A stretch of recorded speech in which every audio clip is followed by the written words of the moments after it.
One three, we don't let nothing marinate. We get straight to the sauce. Everything saucy. You already know what it is. Shout out my co-host Santos Boxing. Listen. I told y'all I was coming. I told y'all I was coming. At the end of the day, it's time to whip up. It's time to cook. You know what it is. And the WEP out right now on my other channel, my other YouTube channel, Louis13. Go run it up. Happy birthday, my son. 420. Happy birthday, my cousin. Long live wax. You know what it is, man. You know the pain and pressure we putting in, baby. You know the pain and pressure we putting in, baby. But besides that, it's time to cook up. Time to cook up, baby. I know it's been a while. It's been a while, huh? Let's get it though. Let's get it though. Hit that like button. YouTube, send out those notifications. You know? Come on, man. Y'all ready? Come on with the BS, man. Front line, what up? What up? Yeah, you know, I had my cousin passed away, so you know, I got to go and I had to, present him a present. This is what I presented to you. But listen, man, boxing is here, man. I just came to cook these niggas, man. I came to cook these niggas today, baby, and that's fact. We fight all night. What up? What up? When I hit the block, I hit the bando. Whip it to it, rock, bar the Lambo. What's up? What's up? State, let her wipe me down. Every low she move, keep her mom around. Show her how to mob like LeBron in town. 745 Glock guard pound. Extender on the 5, bet I chop him down. French Montana when the ball drop. Got a nigga paranoid if they call July 14th. Listen. You know, I'm gonna recap the Alicia, Bumgarner situation. You know, I want to talk about a lot of things, but you know, the key thing is this mediation process in Las Vegas. It's time to cook. I'm putting Virgil in the pot. Hey yo, Hen Dog, what up? What up, Hen Dog? We fight all night, frontline, what up? But listen, July 14th, the mediation process is going down. Virgil Ortiz, Oscar De La Hoya. Let me tell y'all something, man. I've been saying this shit from the rip. This is a systematic duck. And the reason I say that, because if Virgil Ortiz come back and fight this motherfucking year, and come back and fight this year, he's a bitch. And the reason because we watch him duck Xander, we watch him duck Boots. We not gonna do that, y'all. The biggest prospect in boxing is Virgil Ortiz. You understand me? It's Virgil the fuck Ortiz. And listen, July 14th, we're gonna find out everything. We're gonna find out, will Virgil be back this year? We will find out if, is Virgil gonna be Fedora next opponent? We gotta find out all this because there's a lot going on, and it's crazy. It's just crazy. I tell people it's crazy because bro, you a duck, man. You still a 30-year-old prospect?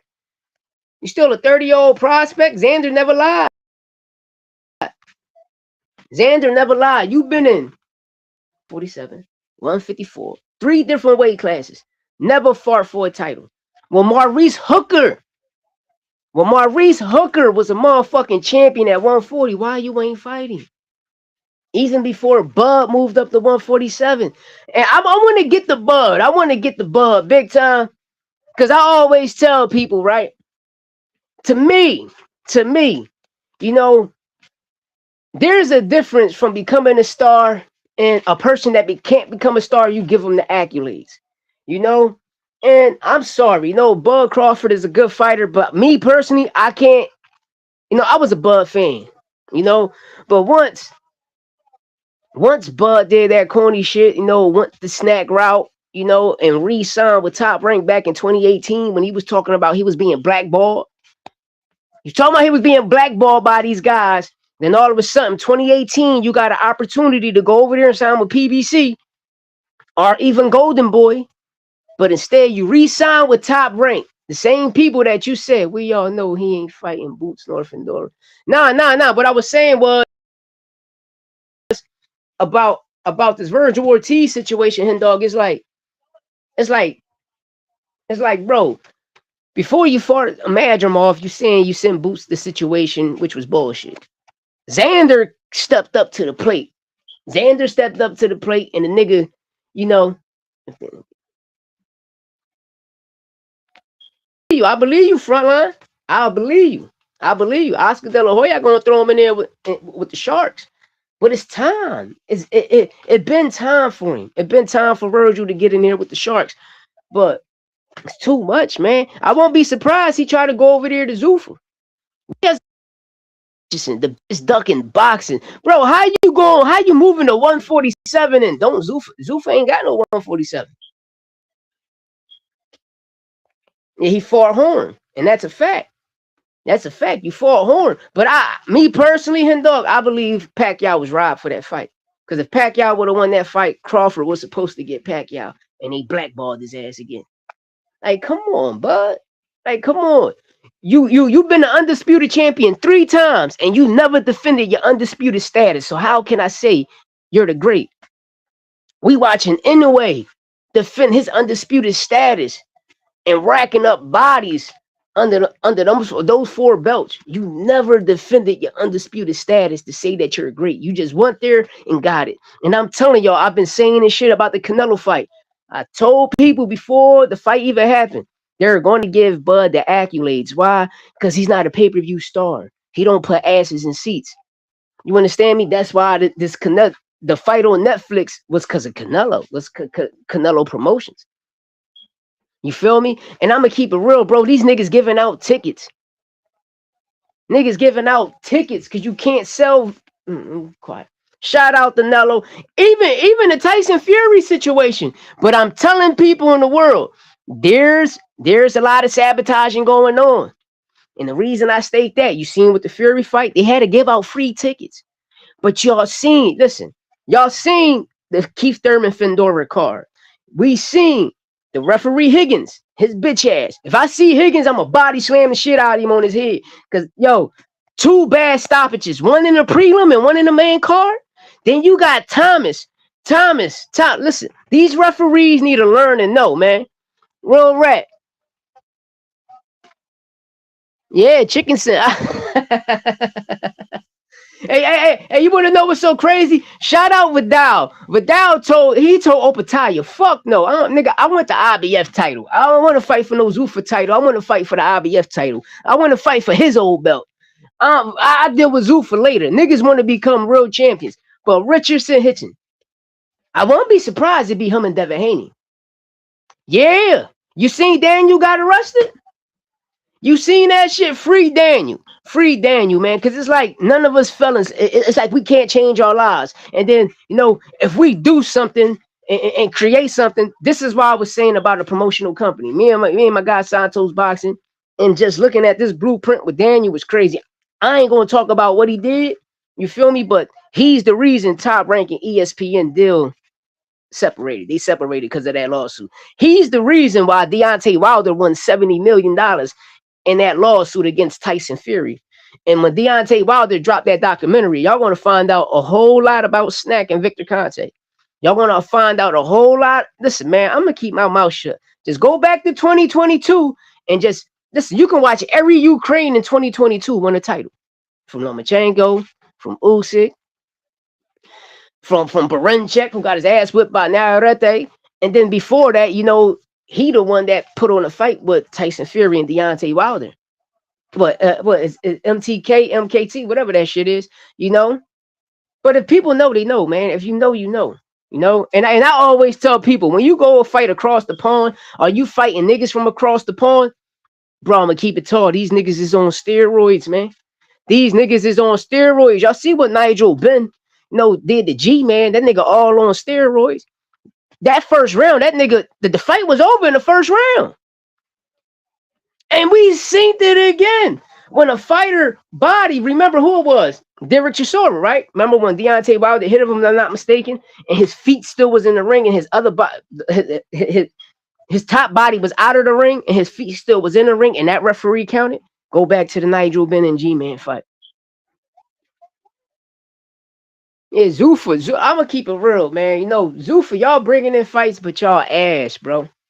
Y'all, listen, I remember when PBC first started. Remember they had a PBC belt? Like, that's all Zuffa doing. You know, they trying to follow the Al Heyman blueprint, but they going about it the wrong way. Then on top of that, these niggas bringing communism into boxing, man. Know what I mean? It's too much glazing. Know what I mean? It's too much Frank Park glazing going around with a nigga named Max Kellerman, the corniest analyst in the motherfucking world. Then you got a bitch ass nigga named, what's his name? Mike Coppinger. Bitch. Now, I mean, hey, that's a fight. That's a fight. Najee versus Ben Whitaker. That's a rumble. That's a fight. And both of them deserve it right now. Both of these brothers deserve it right now. But hey, Frontline, if I'm not mistaken, wasn't Najee last fight was for a title eliminator? Hopefully, you know, these brothers need these situations, but these brothers is making money. They making money. Best performance of the year to me so far, I'm gonna give it to Najee, man. I'm gonna give it to Najee. I'm riding with my Bodies, nigga. I'm riding with my Bodies in the biggest fight in boxing at 154. Xander and Boots, man. And people be like, yo, Facts, you be tripping. No, the fuck I'm not. If you got 2 titles, you the king of that division. I don't give a fuck what anybody say. Yeah, he doing too much. And that's to me. If you got 2 titles, if you're a unified champion in any division, you're the guy to come to see. You're the guy to beat. Now I mean, it's like a motherfucker winning the Super Bowl, right? The following season, what happened? You're the team to beat. You winning the NBA championship. You're winning the World Series. Following season, you're the person to beat. Right now, Xander Zayas is the king of 154. I'm tired of people mentioning fucking Fendora. Fendora is not the king of 154. Fendora is a tall giraffe bitch. I'm telling you like that. He's a bitch. Fendora is a bitch. Brian Mendoza showed people the blueprint, man. It's easy to get him. Even Irison Chinny Lubin. Chinsky. The boy Chinsky even apply pressure to Fendora. And me personally, I believe you give him a Brandon Adams if he can make weight again, because you know he end up sick. No, the IBF is something different. Give him a Brandon Adams, a Xander, a Boots, a Charlo. You can put in a Virgil. I got him, you know. I got him doing that. Yo, that's Duck of the Year. Yo, that nigga. Duck of the Year, man. That nigga. I agree with you. The WBC, no, I'm big dog of the WBC. You top dog. You feel me? But at the end of the day, my brother got. Hold. Let me backtrack. Because Fendora did have that WBO, and Bud was a bitch. Hey, yo, I'm gonna even say fuck. Bud duck Fendora. Bud, listen, Bud. I'm on Bud ass today. That's crazy, right? How he said he's not trying to unify. That's crazy. But we're gonna see if he will he accept the Josh Kelly fight? Because I accept that shit. You know what I mean? I know Fendora can trash Kelly. He can get Kelly up on out of here. You know, I believe that. I believe in.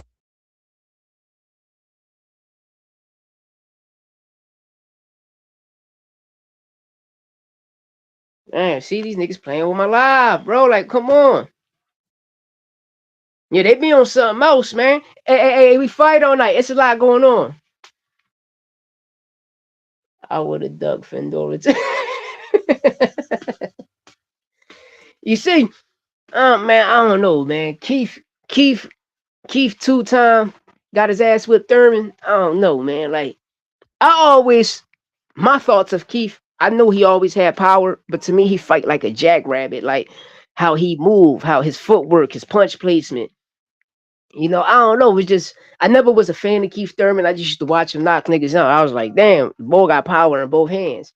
I just always thought Bertle was a little bit more faster than Keith, especially when both of those brothers was coming out. Then after them, you know, you had Lubin getting, you know, Lubin was always chinny. But I'm just talking about like in Florida, you know. But when you look at it, yo, shout out my guy Gio. And what I'm about to say is because, like, you know, I'll always be looking at these regional tournaments. Xander got a lot of good fights under his belt, you know.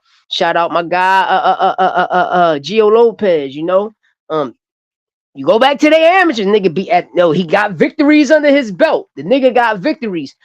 But the point I'm getting to is when Xander was down there in Orlando, Xander was smoking shit. And, you know, Tiger Johnson, I'm all over the place today because I've been away for a while, doing this music shit, networking with certain people in the music game. But, yeah, if Xander beat Boots, nobody gonna fight Xander. Nobody gonna fight Xander. Nobody gonna fight Xander. If Xander can pull it off, nobody gonna fight Xander. Cause I be disliking what motherfuckers. I be disliking when motherfuckers be like, these two brothers ain't fight nobody and you become the mandatory. But the crazy thing is, if another fighter, let's say a Virgil Ortiz or a Ryan Garcia fight one of the fighters that's on Boots or Xander resume, they're going to mention them. Like, for instance, didn't Tank Knight Fonseca out? Tank put that nigga to sleep, right? But Ryan Garcia said, well, I fought Fonseca. Like, come on. Like, come on. I'll be like, come on. Like, y'all niggas be mentioning certain fighters, but these fighters on these guys' resume, they got knocked the fuck out. Niggas acting like Roman Villa wasn't no dog. You feel me? He beat Rashidi Ellis, which I thought Rashidi was controlling the fight, but when that knockout happened, when that knockdown, it just, I don't know, it's just shit crazy when that knockdown happened, But I learned a lot from certain fighters. I look at the legs, I look at your punch placement, I look how you handle a certain situation. I seen the world seen Ryan Garcia do it. We seen Luke Campbell dropped him. He get up, finish the shit out of Luke Campbell, and that's how you do it. But shout out to Luke Campbell who told Conor Benn. Luke Campbell was choosing Ryan in the Conor Benn fight. He saying Ryan going to sleep Conor. And he told Conor from the rip, nigga, I'll come out of retirement and beat the dog shit out you, man. And beat the dog shit out you.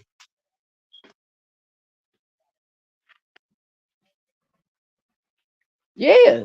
Out of all, listen, frontline. That's why I got it a 50-50 fight. I'm not choosing nobody. And the reason I'm not, because niggas be sleeping on Xander, man. Hey, shout out my co-host Santos. Santos will tell you, I've been saying, yo, Xander nice. I've been watching this kid when he was like 15, 16, hearing about this nigga nice. This nigga nice. And when Sean, listen, that's what I'm saying. Sean Porter, I don't know why that nigga was 16 years old. He was whooping your ass. That boy was 16 years old getting you ready for a fight. I forgot what fight it was. And he was whooping Sean Porter ass. Know what I mean? Me personally, we fight all night. What I always think that, it depends. It's always the person in front of you. I'm not going to, which is, other people need to think otherwise. But, sometimes, you're going to fight or play like basketball. If you playing a bum ass team in basketball, your game is just going to be average, but it's going to be better than theirs, because you ain't really trying to show too much. Some niggas probably be working on something, but they both got legs. They both move. I don't know, man. This is a 50-50 fight. I love it. I love this one, man. I love this one. But damn, yo, this is a rumble, man. This is a rumble. And it's almost here, Next week, Benavidez, Zordo. You feel me? Inoue, Nakatani. That's a big ass fight too, But shout out, the point I was getting at, shout out Gio. Yeah. Always stick to the game plan. Stick to the game plan. Because, I'm going to keep it real. A lot of people be like, listen, you from Philly. Listen, bro, it's a 50-50 fight. Because I like both of these fighters. I'm not picking one because one nigga from Philly. Nah, I'm picking one because the other one Rican. No, nigga. This is the biggest fight at 154 division to me. And it's a 50-50 fight. Both of these brothers can get knocked the fuck out. And I be tired of people saying, get in the ring with Xander and let him punch your ass. Get in the ring with that nigga and let him punch your ass. Watch what happens. And listen, I ain't gonna even say nothing. I'm not gonna. That nigga can switch too. I'm telling you. That little Puerto Rican motherfucker can switch. I'm telling y'all. Be quiet. Porter, no. I said that nigga was 16 years old, bro. 16 years old, bro. That nigga went in there. Dale con dale. He was beating the shit out of Porter, switching on him and everything, man. And Porter know that shit, because Porter came out his own mouth and stated that shit. It's crazy. Shout out everybody on YouTube. Shout out everybody on Facebook. Hey, JR, what up? My cousin Dez, what up? Anybody in the Philadelphia area, go to Barbermania. You need a cut. I try to tell you. Listen, man, we all put pressure and pain. Shout out my broski and them Elvin Barbershop over there on Kensington and Tioga. You know what it is. It's the Badlands in the building. Philly stand up. But we got one.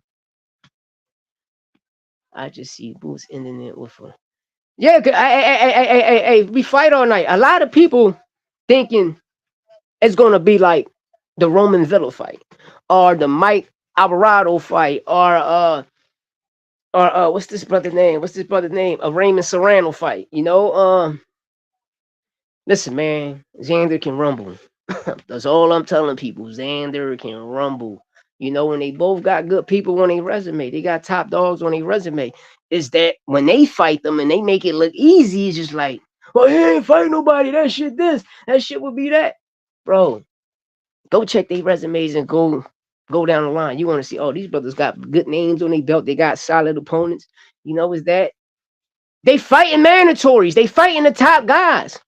Nobody else fighting a mandatory. And that's the key thing I hate. When a nigga become a mandatory and a nigga duck a mandatory, they be like, oh, he ain't fighting. How the fucking nigga ain't fighting nobody if this man just climbed up this motherfucking division? This body sanction, the nigga went from number 15 to number 1. How the fuck his name ain't popping? Oh, because you don't know him. That's the point. A lot of you niggas only know commentator fighters. Like, for instance, I'm watching niggas saying Emiliano Vargas should fight Kambosos. Kambosos is ass, man. That nigga ass. He keep getting his ass whipped. And he's not a main event fighter. And that's what I'm telling y'all about to find out how Kambosos beat T.O. Go back and watch the fight. You just watch the first round. When Kambosos dropped T.O. get back up. T.O. dropped Kambosos. They didn't give him that knockdown. The 10th round came, T.O. dropped him.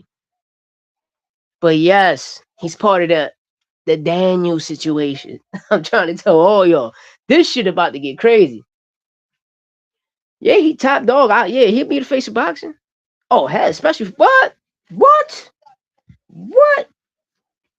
That nigga, man. If he wins this. Oh my God. Win, lose, or draw, bro. Win, lose, or draw. He's still the guy. Even if he moved to 160. No, he can go up there, capture titles, go up there, you know. And I believe if he do move up there, I do believe Top Rank might make in the WBO. Top Rank might force the WBO because you know that's the WBO title. I mean, Top Rank title. Yo, listen, Janovic, you're gonna be out for a while. We're gonna put this up and your fight coming back. You know, we're gonna have Xander get a couple wins. I mean, it can go either way. You feel me? But you know, the kid don't duck no smoke. These two brothers right here do not duck no fucking smoke. They want to give y'all the best fights. And a lot of these niggas don't want to get. Yeah.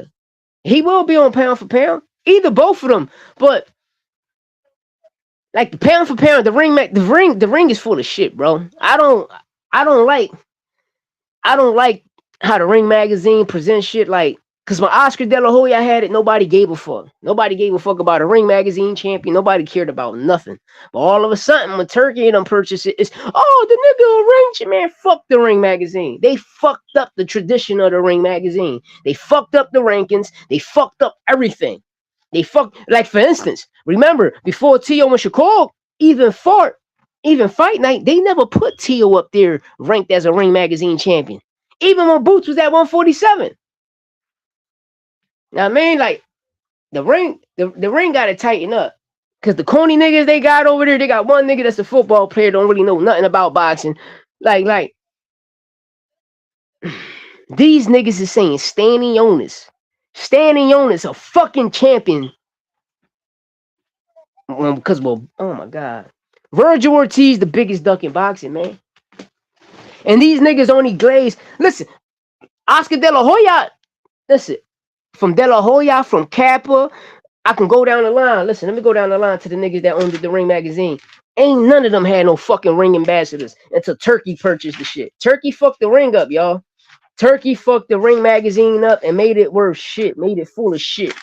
You know, he made that shit full of shit. He made that shit full of shit. And I'm gonna keep it real. Everybody that signs to Zuffa, you feel me? I'm gonna keep it tall. It's like y'all sign into a graveyard because y'all do not put asses in seats. Y'all don't sell. And that's one thing. I'm glad Rolly Romero exposed Devin Haney. Devin Haney don't believe in pay-per-view because he can't sell pay-per-view because of the stunt he did. How he got his O back. The shit he did to Ryan Garcia. But it's only the robots. It's only the bots. It's only because you got to remember all of the streaming farms is where? In the Middle East, my nigga. In Asia. The Middle East, all that Asia shit, that's where the motherfucking stream farms at. All in Asia. All of the bots. All of the bots. You feel me? Now, I don't think it won't hurt Boots more. If Xander lose or Boots lose, it won't hurt them. It won't hurt them, bro. And that's the key thing people need to understand. Somebody got to lose. And it's all about how you come back. Canelo lost, right? Came back and became undisputed, right? Like, come on, bro. Come on. Come on. Like, people need to understand the game. Like, nah, you're going to lose. So it's all about you coming back and winning. Then Tio come back and got another lineal champion, became 2-time undisputed. Like, come on. Like, he beat the guys. So I can't say if it's just gonna make your stock go higher.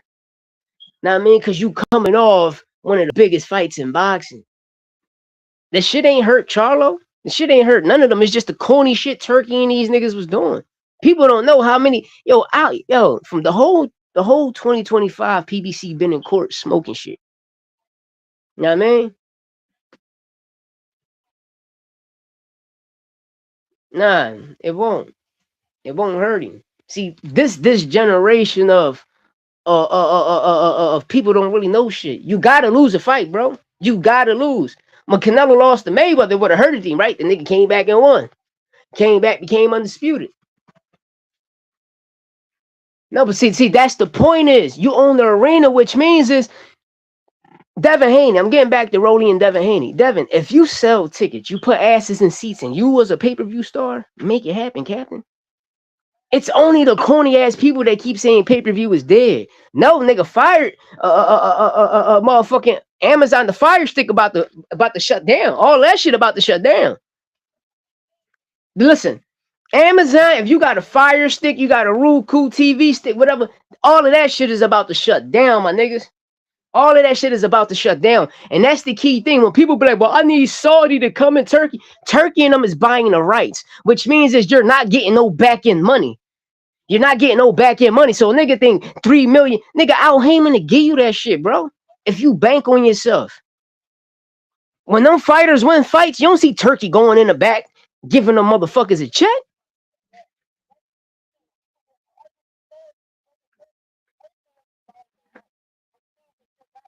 Nah, bro. If Zayas was to beat Boots, that's people opinion. It ain't gonna do nothing, bro. You gotta lose. It's all about what you do after your loss. It's all about who you fight after your loss. It's all about your comeback after your loss, bro. It's all about the comeback after your loss. We gotta stop that. Is once a fighter lose, y'all take him out of the equation. Like, oh, that's what's wrong with this generation. Some you win and some you lose. And it's all about the get back. It's all about how you come back and make the situation happen. All of the great fighters got a loss. All of the great fighters got a loss. So if it's like that, that means. But listen, y'all got to stop saying Boots trying to still get big paydays, bro. Don't you know when Boots fought Amnesia, that shit, the city that day, then that whole week, the nigga gross, he made over 9 million. Paid his team and everything. Learn the week of when you learn the sport, you got to look at the week. What it brings to the city, what the revenue it brings to the city from Monday to Sunday. When every time Floyd fought, go look this shit up. That nigga grossed over $1 billion fucking dollars from Monday to Sunday to fight night. This is all of the time. This is all of the time. You know, that's all of the time. But I don't. I'm not missing what you're saying. Listen, yes, y'all is writing him off because y'all saying it's gonna hurt him, which is not. How the fuck is gonna hurt you? It doesn't matter what age you take your loss, it's not gonna hurt you. See, people using Canelo because he was 20. That shit not gonna hurt him. Plus, Canelo and Xander is two different things. If Xander was to lose, we don't know if he's gonna come back and do what Canelo did. Know what I mean? We can't do that. Listen, we don't really know what these brothers is getting. These niggas is getting 50-50. No. I understand what he's saying. Bro, I understand what we fight all night saying is it's gonna hurt Boots more because y'all saying his age because he's 28, which is not gonna fucking hurt him. That's number one. Number two, Boots make more than Xander in fighting. He makes more. And it's a true fact. At 154, he's the biggest name there, and you're gonna make the biggest paydays with him.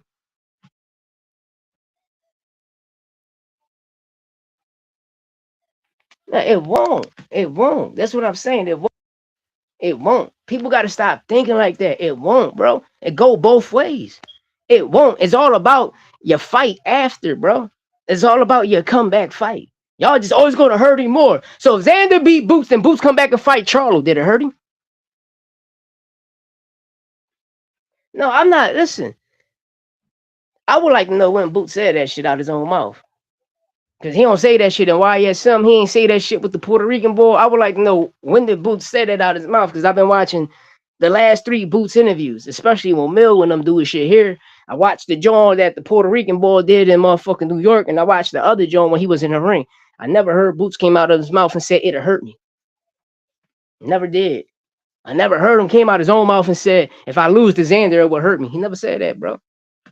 Never. It's all about your comeback fight. And that's the wrong with people that's critiquing and analyzing the sport of boxing. They fucking it up. Know what I mean? a loss is just a lesson learned. You know what I mean? It's this Mayweather effect. It's the Mayweather effect. Right now, it's the Devin Haney effect. Once you lose, you want to sue niggas. And you want to say niggas is on steroids when a nigga worked with the king of steroids. You know, it ain't going to hurt these brothers, bro. It's not. Know what I mean? Yeah, Xander can say that, but Boots is the WBA interim champion. If Tellez would have never fought Abbas Baru, Tellez and Boots would have been fighting. People need to understand that, but when this man came up, when you're the fucking WBA champion and the IBF champion at 147, and you move up, you automatically can become a fucking mandatory for the title holder, whoever is at that weight class. You understand me? When a nigga trying to move up and get the motherfucking Tellez fight, you know what PBC did? We gonna give him a Bob Spiral. Why? Because his last fight was with Stanley Jonas with Eddie Hearn. And PBC gave him the open and Tom Brown and all that, and Spinoza like, damn, if we give him this fight and he unified, hopefully he comes sign over here. And he didn't do that. He went back with Eddie. So you know what happened when he went back with Eddie? When he tried to move up, and yes, he sent the IBF and the WBA. I want them title holders. You know what they did? You know what that nigga did, bro? You know what PBC did? They made sure he ain't get the last fight. And they made sure they hit main event and all of them niggas. And he didn't get the what fight? He didn't get the what fight? The Baccarat fight. And if Santos around, Santos to come over here now and tell y'all the same. Yo, we've been cooking on this shit forever. We've been cooking on this shit. That's why. Why? Because remember Lubin. When Everson Lubin beat it, what's his name? The from Detroit. And he became the fuck you call that? He became, remember that was for a title eliminator for the IBF. Them niggas was playing with Boots and Eddie Hearn, so they won't get that shit. Then all of a sudden, when they stopped the shit and Boots he only had a week. He went the other route. What did he do? He turned down the Baccarat fight and said, "Fuck it, I'm gonna go fight Ortiz." So It's happening. good, man. But yeah, I think you're misunderstanding what We Fight's trying to say. It's similar to like what happened with Matias. When Matias lost, it's not that his career was over, and this is on his first one. It's just now he's got to backtrack and basically start from the bottom again. You follow what I'm saying? Yeah, I feel It's that. not it's not gonna hurt his career per se. It's gonna be hard. It's gonna be harder for him to come back, especially if his fan base just deads him and starts talking shit like, "Oh, we always knew Boots wasn't that guy," or they stop supporting him, that's where it's gonna affect them. I'm But listen. They've been preaching this shit since PBC, bro. I watched the nigga been at 147 for 10 years, bro. The nigga came on here with Cameron Duncan. Came on the scene with Cameron Duncan. I watched every PBC fighter say, well, he fucking all of these people up, but he didn't beat a champion or a former champion. Now I mean, and this is 2018. Then the nigga was Bud Crawford mandatory since 2019 to 2022 when he went the IBF route, and he was the first nigga to knock Sergey Limpinus out. The first motherfucker. And then when he did that, you know, he told him, well, I beat a former champion. What happened? Sean Porter ain't give it to him. Keith Thurman ain't give it to him. None of them niggas in PBC wouldn't give it to him. So that's why when Cameron Duncan passed away, he like, why the fuck should I stay over here if y'all not giving me the fights? And this is the key thing is people got to go back and remember the times when the shit was really happening. You feel me? But I understand what he's saying with the Matias shit, but it's all about your comeback fight. Like Charlo. Ain't nothing hurt Charlo. But we so let just me ask found out let me what ask you we, this: if because like you said, this is a straight up 50-50 fight. it's a I don't care what 50-50 fight. anybody says. It's a 50-50 But fight. And they both can get if knocked out. I this don't know this what is these yeah, niggas be talking exactly, about. if Boots loses, right, who would be a good comeback fight for him to get his name back into the rankings and so on and so forth? I'ma keep it tall. Like to get him back into the ring is I'ma keep it real. It's all about how who Matchroom gonna match him up with. You know? It's all about who Eddie gonna match him up with. Um I mean, the only bounce back to get him back would be him doing an in-house fight between Boots and Josh Kelly, so that Josh Boots could Kelly. get Oh, he so can Boots do a could get a Magnemov. title. Oh, he can do a Magnemov. But that Kelly fight is automatically there. You feel me? So we know that because it's on both of their contracts. But I had to come on here because I'm watching these niggas counting Xander off, and I'm like, man, I don't know what the fuck you niggas talking about.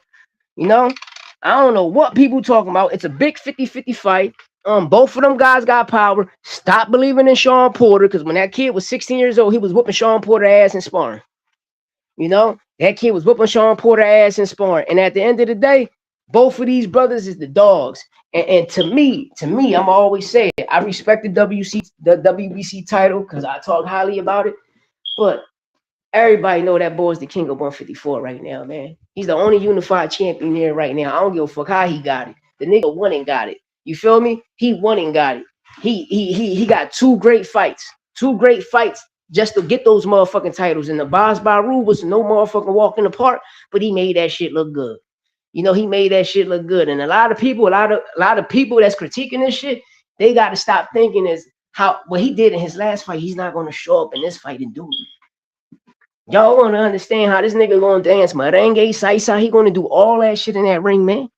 And he coming, and that's why I'm betting on both of these brothers to stop each other. Know what I mean, because it's gonna be a war. It's gonna be a war, bro. That shit gonna be a war. It's gonna be a war. And because I'm a Philly nigga and I like Boots doesn't mean I don't know. Hey, front, I'm going with both of these brothers, man. But I just am like in the city right now. You know, the shit split. The city split. It's split it up. The city of Philly Yeah, is split. the thing about Philly though is that y'all motherfuckers, y'all got a whole bunch of Puerto Ricans over there, but at the same time, y'all support your locals. Yeah, So we that's support our that's locals. why it's split. I get it. Yeah, I'm shit. different though. I don't give a fuck where you put me. You put me on the moon. I'm rocking with. I don't care about the locals. I care about my flag where I come from.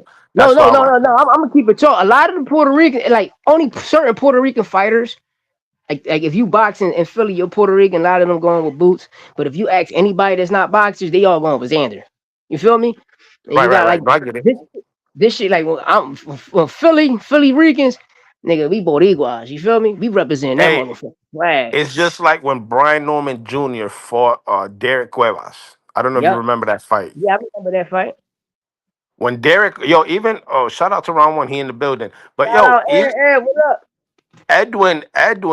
Edwin was yo. He took my word for it, right? Because the shit was funny. He was like, "Yo, frontline, who you going with?" I said, "I gotta go with Derek Cuevas." I mean, I've seen Derek Cuevas, fight before, and I Uh-huh. seriously thought he was gonna give Brian Norman Jr. a run for his money. Me too. So what did Edwin do?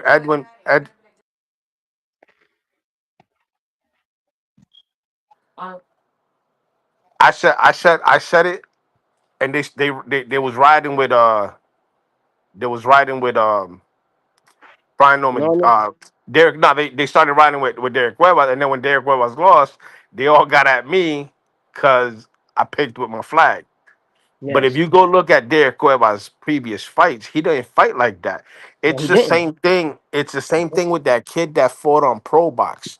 I don't know if you ever seen him fight before. Prior to that, he got knocked out in the first round. But Brian Polaco, Mm-hmm. Brian Polaco. If you do research on that dude's a beast. Mm-hmm. But when he fought that dude on Pro Box, he got knocked out in the first round. A lot of people counting him out. But if you don't know nothing about it, the dude was locked up for about a year and a half, 2 years, out of the ring, locked up, Yeah. incarcerated. He ended up Yeah. leaving Puerto Rico. Once he got released, he moved to Vegas, and then they got him this fight right away. He didn't Mm. have, and Pro Box don't play that shit. They'll give you a Robots straight don't up play. 50-50 fight. Yeah, they don't play. Better than Zuffa. Yo, what you thought about what you thought about Edwin Super belt? Oh, that John Fire shit better than the original Zuffa belt. I need one. Hey, I mean, I'm about to fight for hey, one of those. that motherfucker working on another belt. I ain't gonna spoil the surprise, but he working on a duck belt next. Yeah, yeah, he need one. Hit dog is right on there. Duck of the year, man. I ain't never, man. That nigga a bitch. He's a bitch. The biggest bitch. Oh man, I want to know who he's gonna fight, and especially Zuffa ain't got no 147 division. Who he's gonna fight? You know. Then Berlanga, I want to know who Berlanga gonna fight. Like me personally, it's good for Berlanga to sign over there because at the end of the day, he can bring more than what Hitchins bring, and I do believe now. To me, Edgar Berlanga put asses in seats. How he carry himself, how he will promote the fight and stuff, and it's good for him to go over there get a big check and come back over. But I don't know, All like right. like I don't know. So speaking of Sufa, right? Me and Edwin were talking about this shit behind the scenes. We had a big misconception, which everybody has a lot of Yes, we do. there's a lot of shit that's not being publicized, but there's an interview that Belanga did with Chris Algieri and Paulie Malignani, right? Yeah, I've seen it. Uh-huh. Okay, in that one, he made it clear that Sufa, there's two.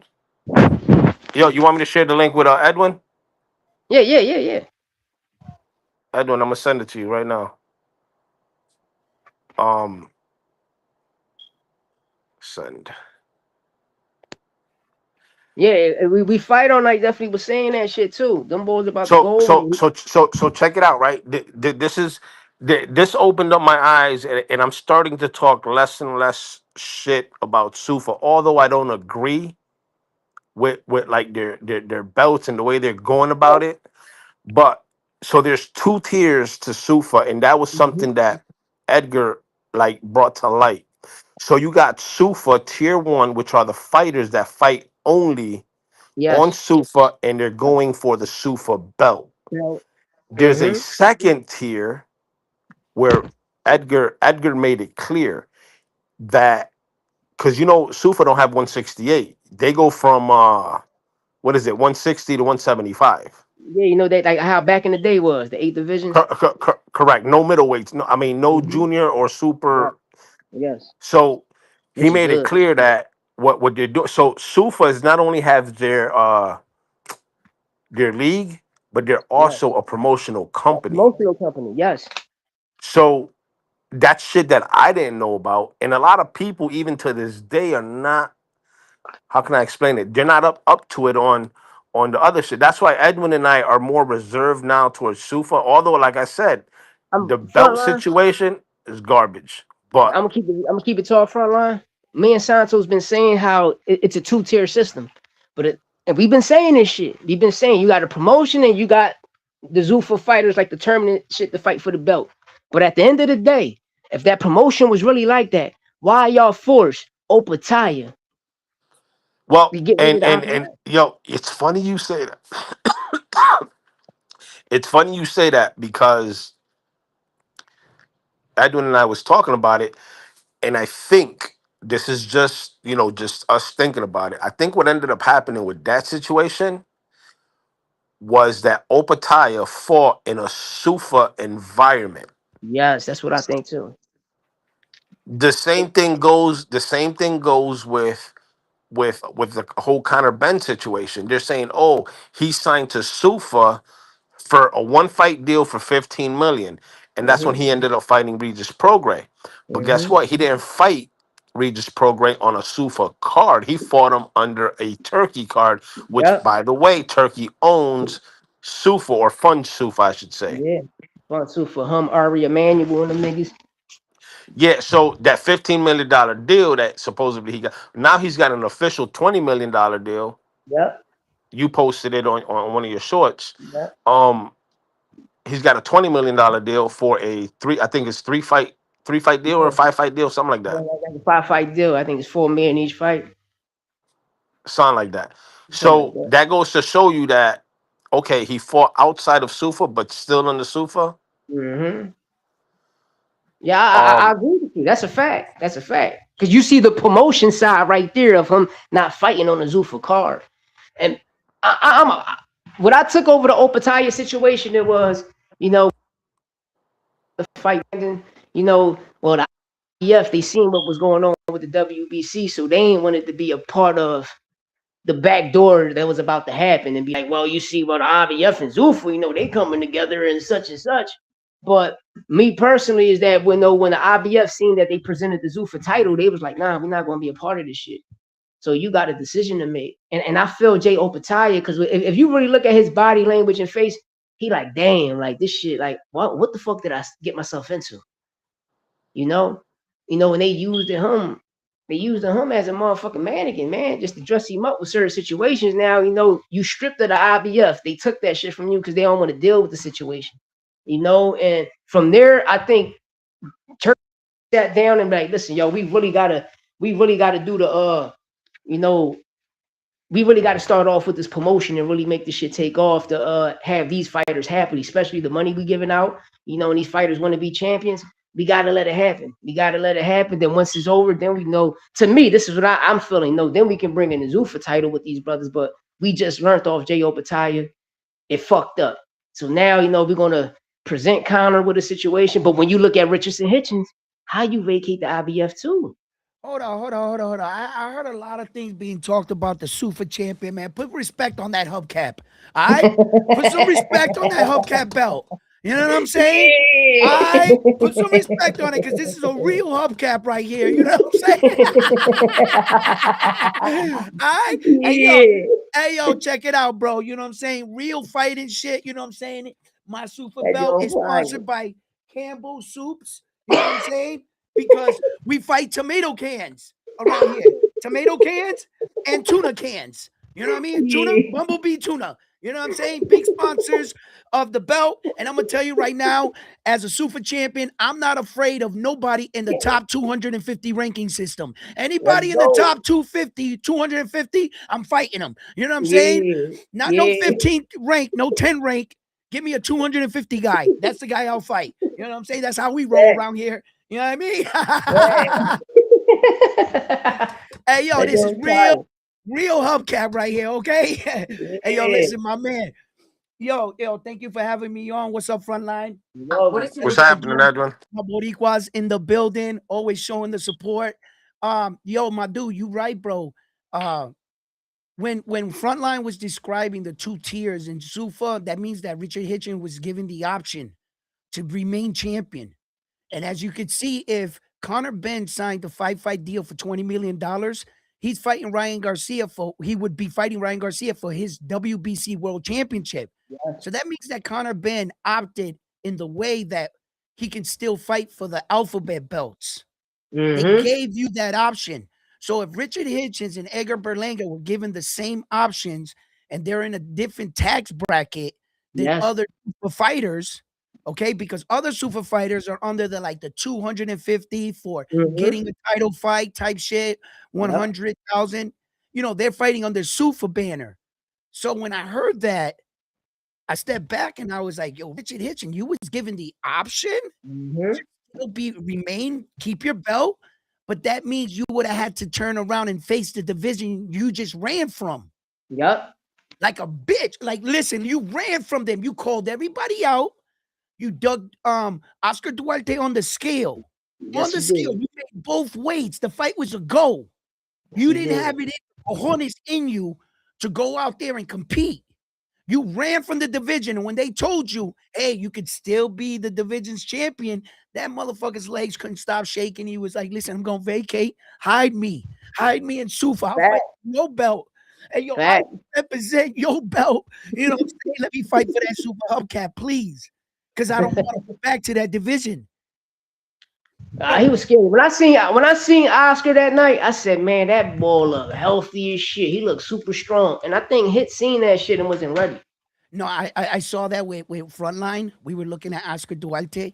He had a sinister look on his face. Yes, he Listen, did. the weight cut, he was talking good. He wasn't blinking. My man was so much on focus, right? That he Yeah. yo, es el abuelio.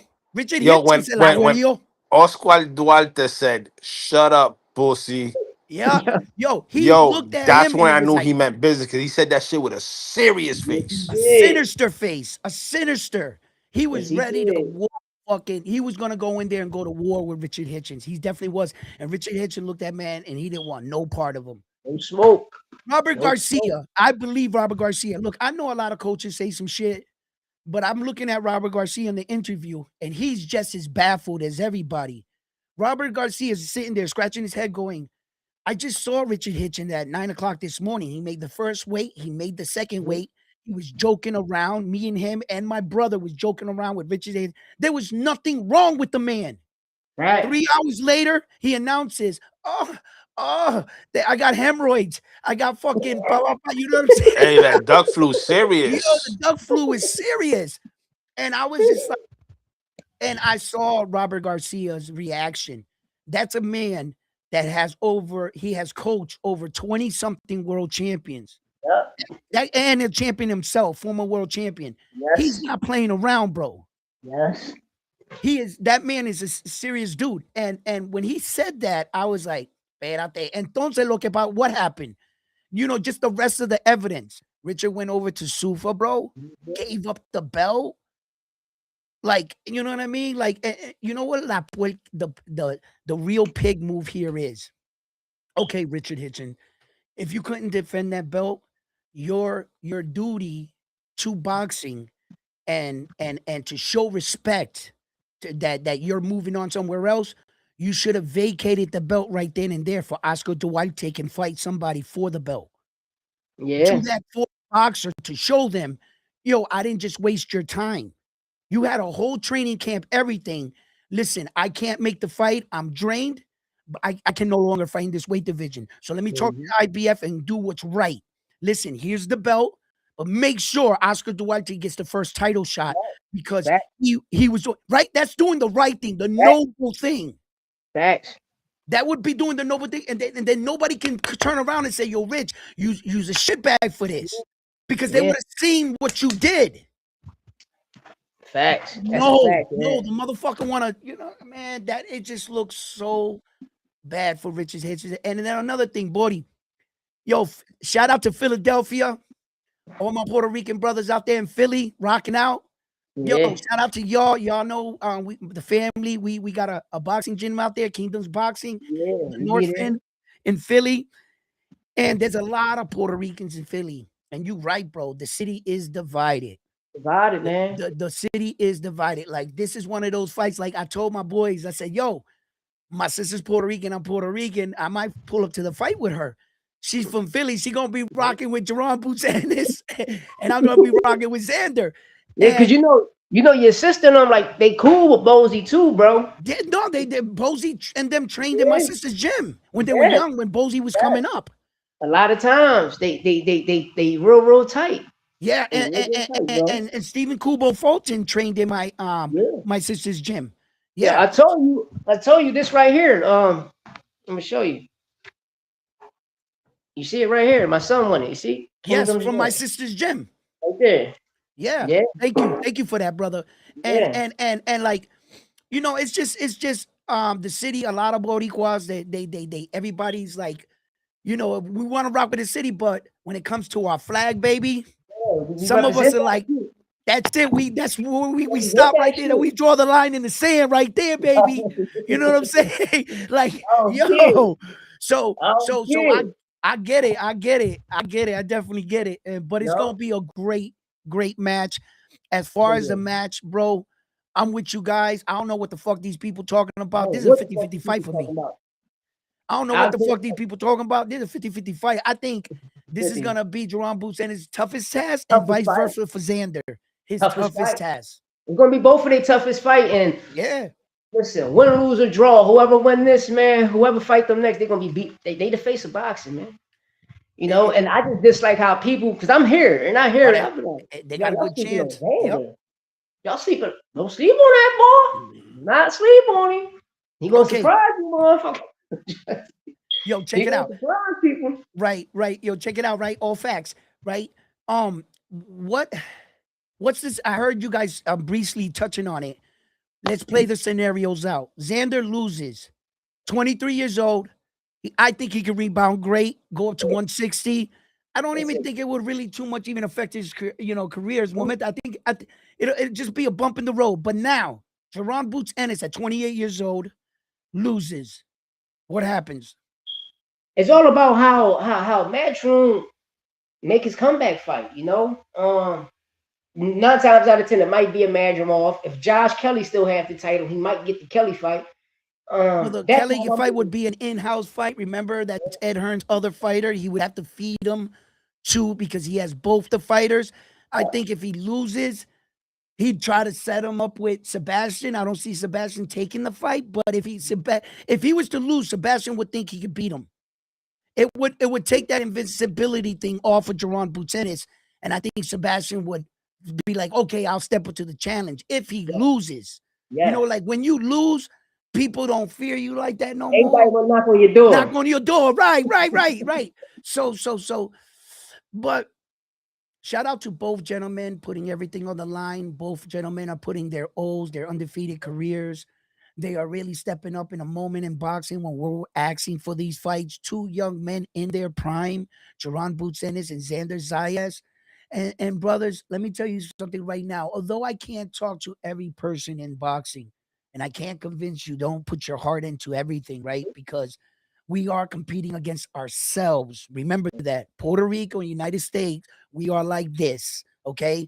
So if Jerron Boots Ennis wins, we win. If Xander wins, we win. You know what I'm saying? So either way, we're gonna win. So don't look into this too hard. You know, let's have some fun. Let's rock out for our fighters and shit. But let's not get, you know what I'm saying, personal about it, right? Still show support. And it's fucked up in the game when like promoters like Ed Hearn, when you lose, they turn their back on you sometimes. What happened? What happened to Sabir Matias with Ed Hearn? As soon as he lost, whoop, turned his back, no more. What happened to Liam Paro when he lost? Whoop, turned his back on him, no more. All right, I've seen this by Ed Hearn. He do. You know, and I wanted to see if anybody would come out and say, you know, in the sense that if Jerron Boots Ennis was to lose, like where is he at in his position? Cuidado que Ed Hearn don't turn his back on him, bro. Ese tipo puede ser un puerco. Yeah. He a snake. I always called him a snake in a suit. I always called him. They're all snakes. They're all snakes. Every one of them. Every fucking one of them. But you know, I respect Ed Hearn's genius sometimes.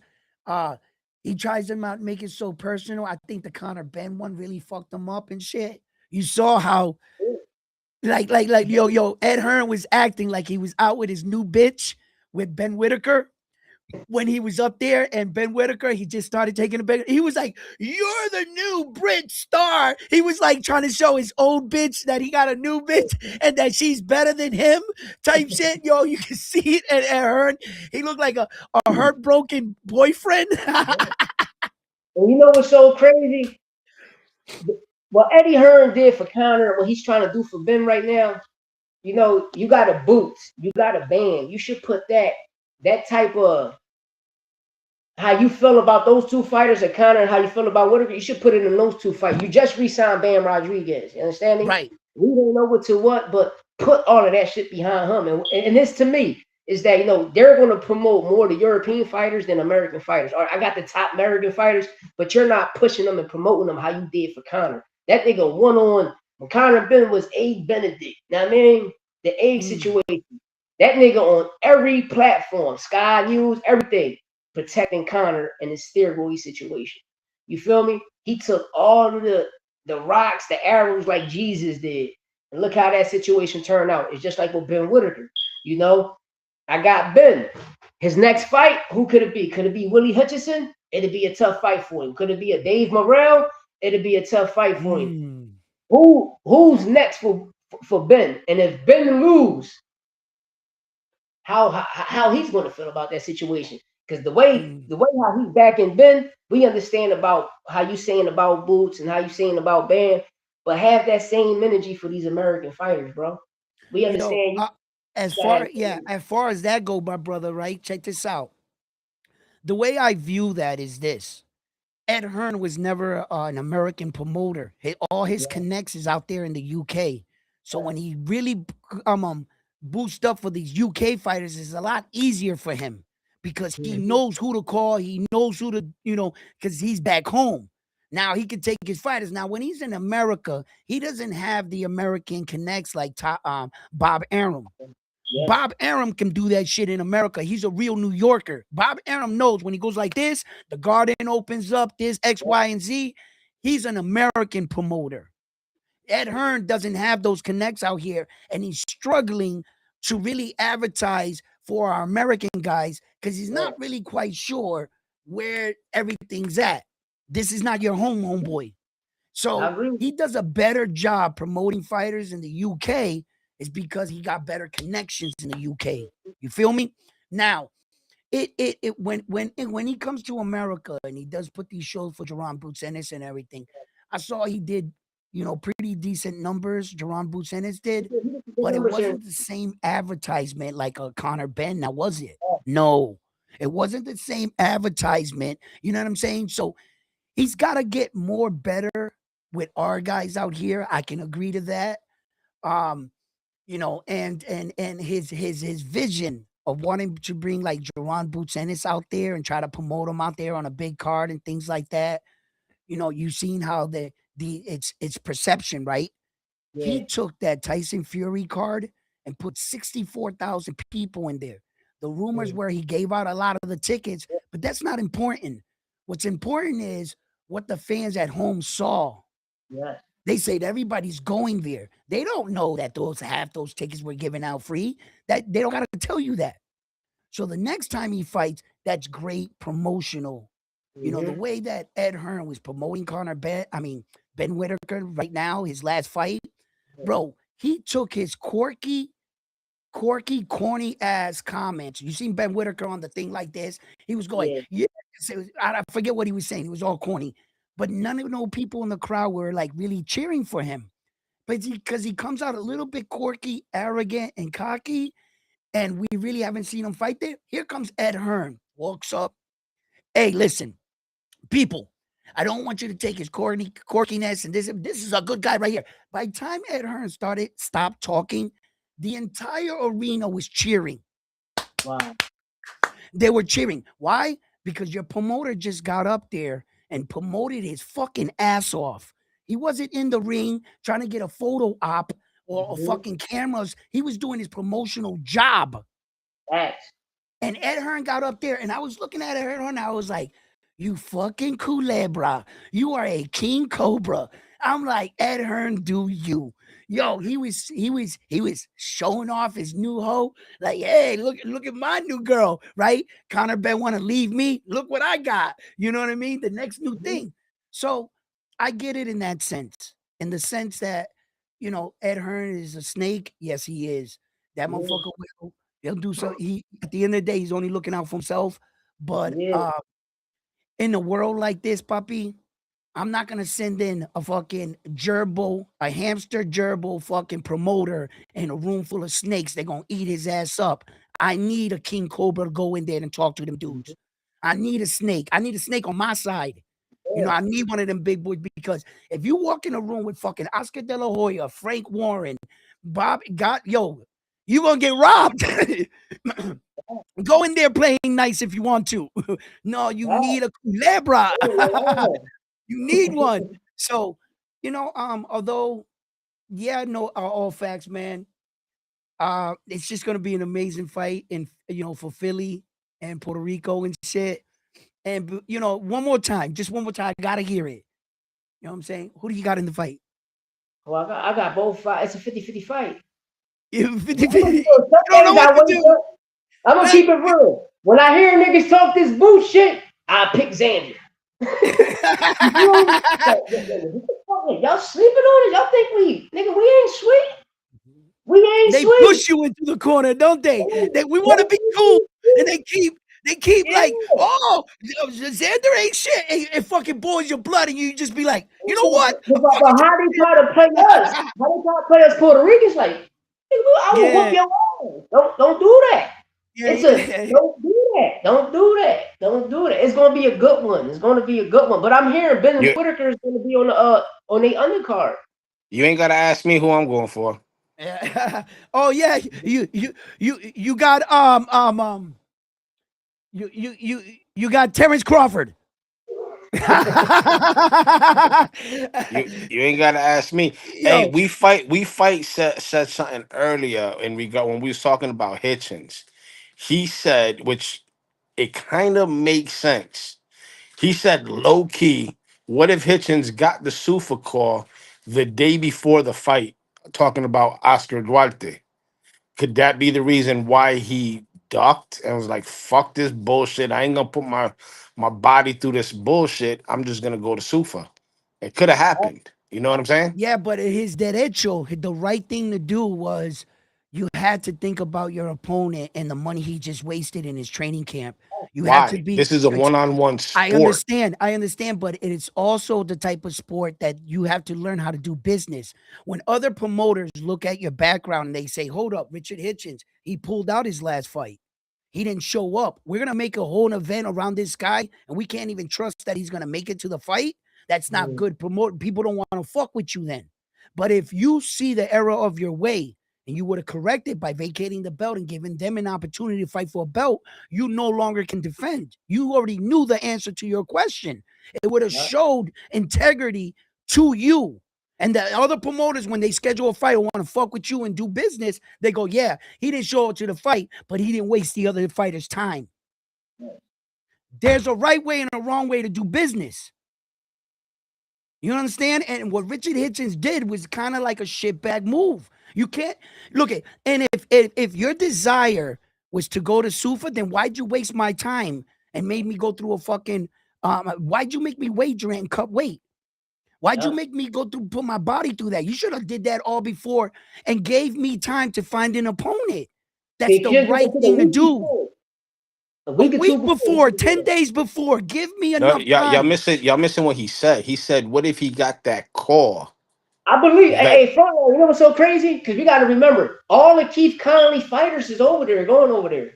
So yes. what we fight all night saying is, that shit could have been the night of, or that the time he got sick. Or Like, that or listen, that morning. Or that yeah, morning, that morning, Keith Conley stop the could have got the fight. phone call and told Hitchens, yo, we got the call. Fuck this fight. Yeah, We you don't feel know me? that. And it's true what We Fight says. And then he Okay, also said everyone isn't honorable. That's a fact. right. Okay, you guys do know this, right? In almost every major contract, it's almost standard. I'm not going to say it's in every contract, but okay, in boxing, there are a couple contracts that are already pre written out, which are basic contract rules that everybody has. Then you add to it or put on or whatever, right? Okay. In a boxing contract, it's pretty common to say that if we enter an agreement, me and you, that way, the law protects you that you don't pull out and try to take a more lucrative fight. If you were to pull out that fight and go fight, the law states you have to give me 100% of your purse. Is that under the Muhammad Ali Act? Yeah, it's some of those acts and some of those laws You know are what's so in crazy? in Zuffa and they're don't in basic abide by the Muhammad Ali contracts. Act. Yeah, right? they're in basic contracts. My And sister Zuffa don't apply is a with that shit. promoter.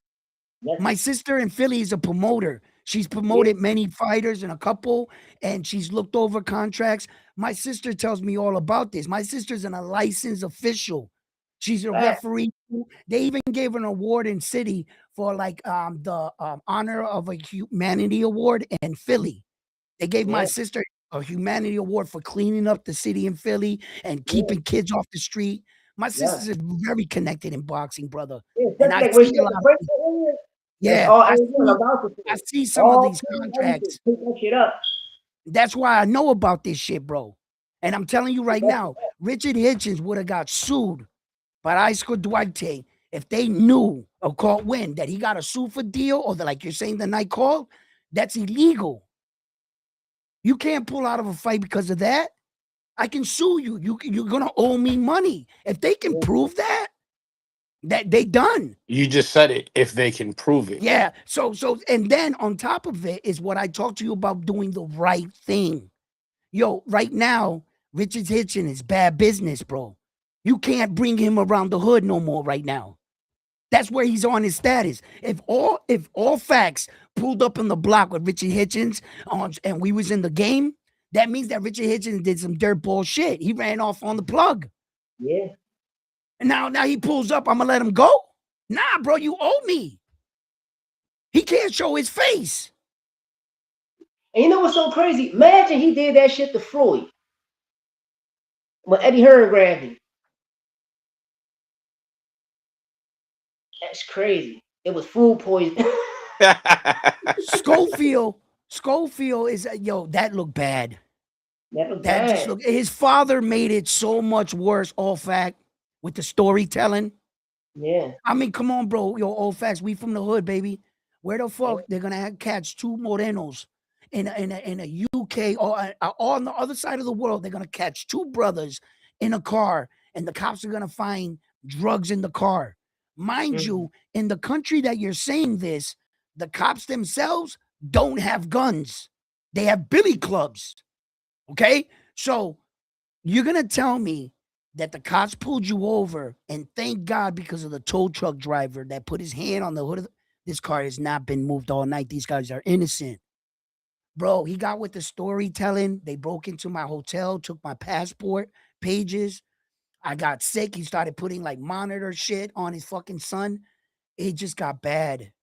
That was a bad. That's ducking to a whole nother Yo, level. listen, he took No, ducking. I'm gonna keep it real on that Floyd Schofield situation. Remember, he was sick. What's the brother name? Daniel Dubois was sick. They forced Madrimov to fight Virgil, and Madrimov was sick, and he said it out his own mouth. Madrimov said that shit out his own mouth. I was Yo, let me sick. tell you something. Let me tell you something. All facts, right? If I would have pulled out, that whole car would have went in the shambles, and then Yeah, people would he have been. saved it. He was the only G. He was the only real motherfucker on the card. Let me tell Yeah. you something right now, right? I've seen this. And you know, this shit we don't talk about because it's not that funny in boxing, but it happens. Meaning, I've been in a locker room with a guy that had massive runs because of the weight cut. It fucked up his stomach. And he's sitting there and he's about to cry. He's like, yo, my nigga, I can't fight. If this guy punches me in the stomach, I'm going to shit on myself, right? No bullshit. You know what the coach did? He sent the dude to CVS and bought Depends diapers. Depends diapers. And my man was willing to put the diaper on because of the patient and the team. And he said, I can still fight. Just give me a diaper and cover it up with the shorts and the shit. And he did it. And he went out there and don't you know he won that fight? Don't you know he won that fight? That's real warrior shit. It might sound funny. It might, but the guy was like, you know what? I'll still go out there. You know, tírame un diaper ahí, bro. Put the fucking thing over in the shorts. Nobody's gonna know. Nobody's gonna know. But I'm not backing out the fight. I'm not backing out the fight because of this. So there's been things that people have tried. You know, I don't feel Richard Hitchins tried at all. You know, like 3 hours before the fight, like what the fuck? You didn't even let the night materialize to wait until you're not gonna get into a ring around 10 o'clock at night, my brother. You could have waited if you were already in that frame time window, you know, go there, get some stuff for your stomach, try to push it all out. If push come to shove, throw one of them shits on and go in there and battle it out with Oscar Duarte. Let's go. You know, everybody paid money, hotel rooms, planes to come out here to watch you. You owe the fans, but you chose to opt out. He could have took some Theraflu. He would have been Something, cool. something would have coated that stomach. You know, you got doctors there. You could have talked for advice. There was 100 things you could have did. And like Frontline says, Frontline added that into the fucking mix. Now that just threw another monkey wrench because he might have got the call. For sure. Yo, you don't gotta. Hey, don't put that shit on me. We fight up. through that shit in there. That's fucked up, bro. That's fucked up because that makes a lot of sense when we fight all night. Said that shit. It makes a lot of sense because it could have happened. And like Edwin said, we'll never know because you think Keith Conley or their attorneys or anything is gonna bring that out to. They're not gonna bring it out. So Robert Garcia, they'll get sued. They can get sued. And listen, if Robert Garcia and Eddie Hearn and them niggas was to look at the situation, be like, hold the fuck up. Even Oscar, be like, hold up.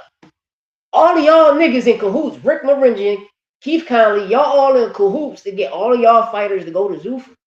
Y'all not worried about taking them nowhere else. Y'all worried about taking them to Zuffa and see who can get the biggest. Robert Garcia has got like a straight line to Zuffa right now. He said, he's not going to care. Boys, let's go, boys. Go. Yeah, he's not going to care. You know? But with Oscar and Eddie, but damn, that's what I'm saying. It's Robert because you know he's the Duarte trainer, so it's like, yeah. The connection was Zuffa, so it's like, listen, Poppy, we're gonna go this route. I don't know, this shit crazy. It's crazy, it is. It is, and it's a dog eat dog business. Boxing, it really is. I was just watching some boxing footage last night on checking on some young men that are up and coming. Like you got your Keith Colognes of the world and a couple young guys that are coming up. And I was hearing a guy talk about how lonely it is as a boxer. You know, a boxer's life is like he goes outside. Like I saw Hamza talk. Hamza that beat Edgar Berlanga. He was in an interview. And Hamza was like, man, I go out and I talk with some of the guys out there and we don't got nothing in common. You know, I talk to them. They're talking to me about watches, fashion. I'm talking to them about the newest gloves and mouth guards and stuff. He saw that a boxer's life is real lonely because if you want to be the best and you want to be success, my boys don't go to the fucking boxing gym to smell sweat all day to hang out with me. No, I got to do that on my own. And that's real warrior shit right there. You know, fighters like I pray for fighters like AB right now. He wants to make a comeback.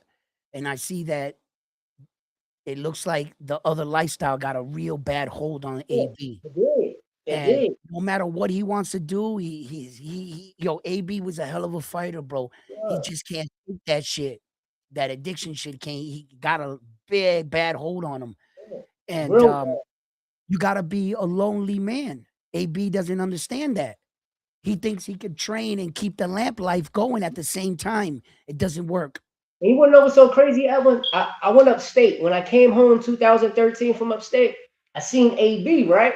But I'm watching him train and get training for a fight. Even the Marcus Madonna fight. I'm watching his brother train, but he's going on tour with T.I. and Rick Ross. That's not good.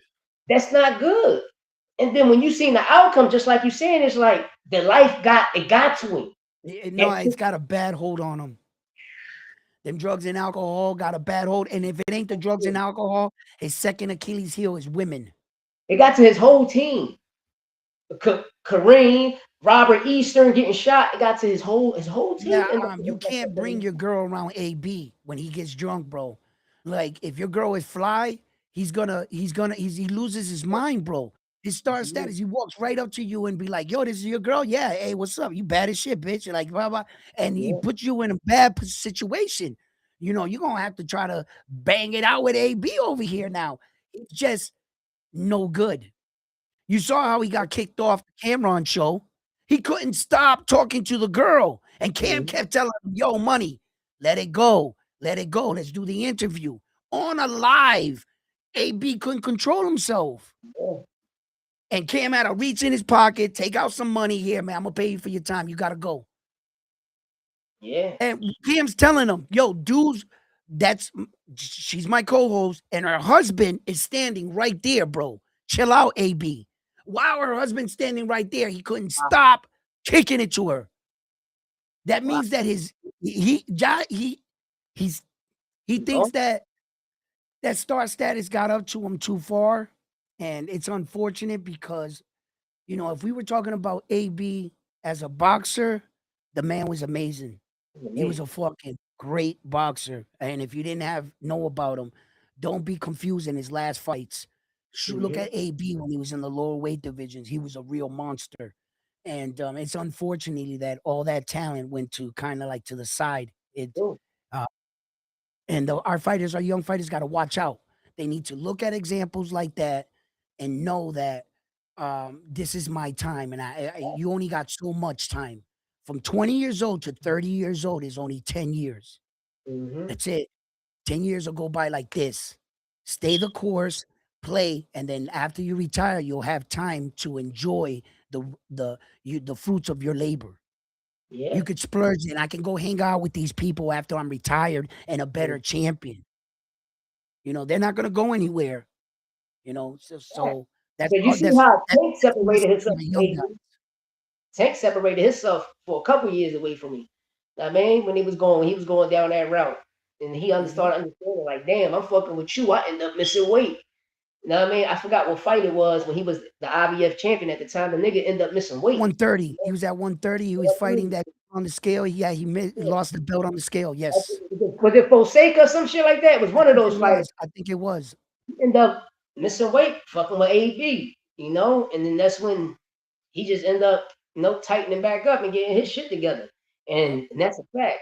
AB downfall, you know, pretty women looking and trying to live the life, man. You trying to live a hip hop life and you're a boxer, you can live that life later on. But right now, bro, you making so much motherfucking money. You putting asses in seats, you know, and just to give all of that up, just to try to be a rapper, doing shows, putting on your homies.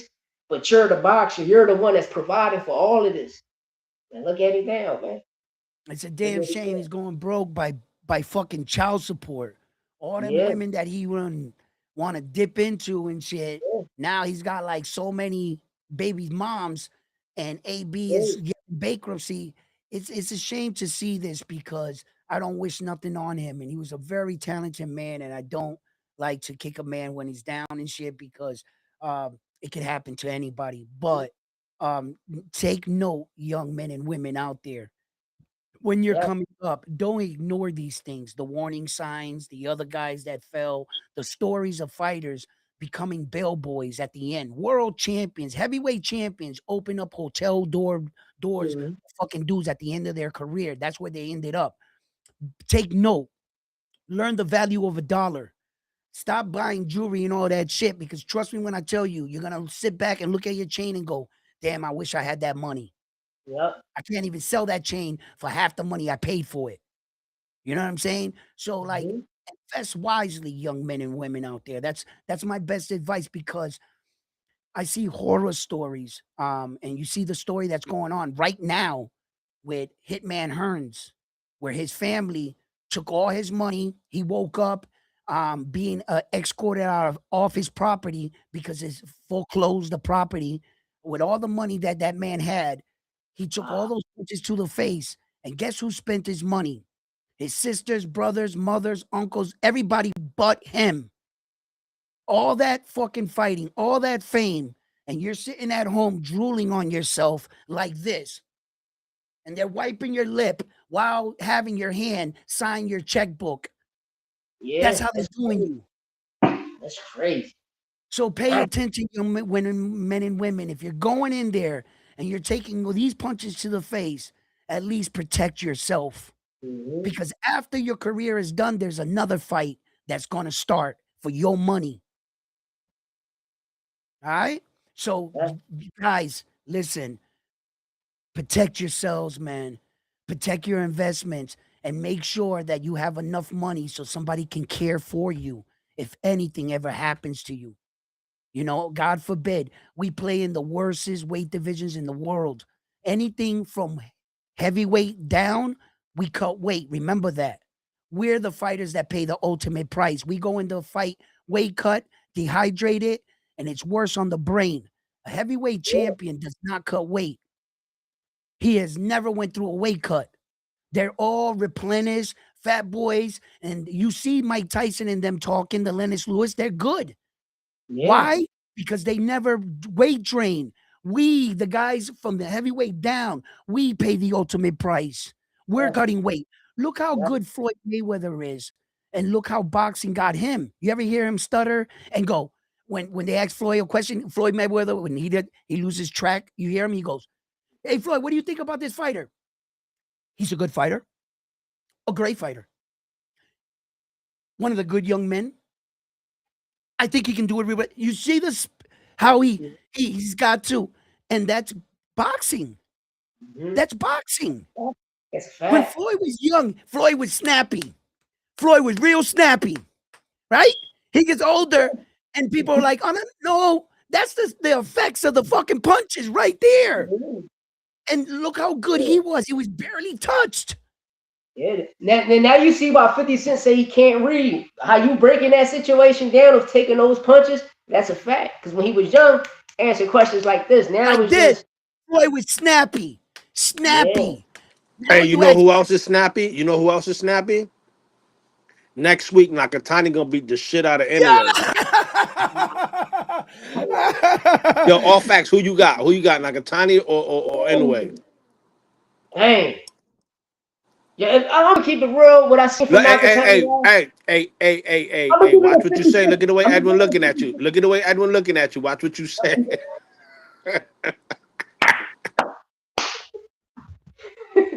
Damn. I'm waiting for your answer, bro. I'm gonna keep it real. No, if we going off the last two fights, I'm gonna say in the way with an early stoppage.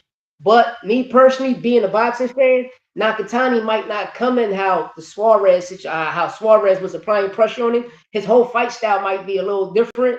And but I gotta be in a KO. I'm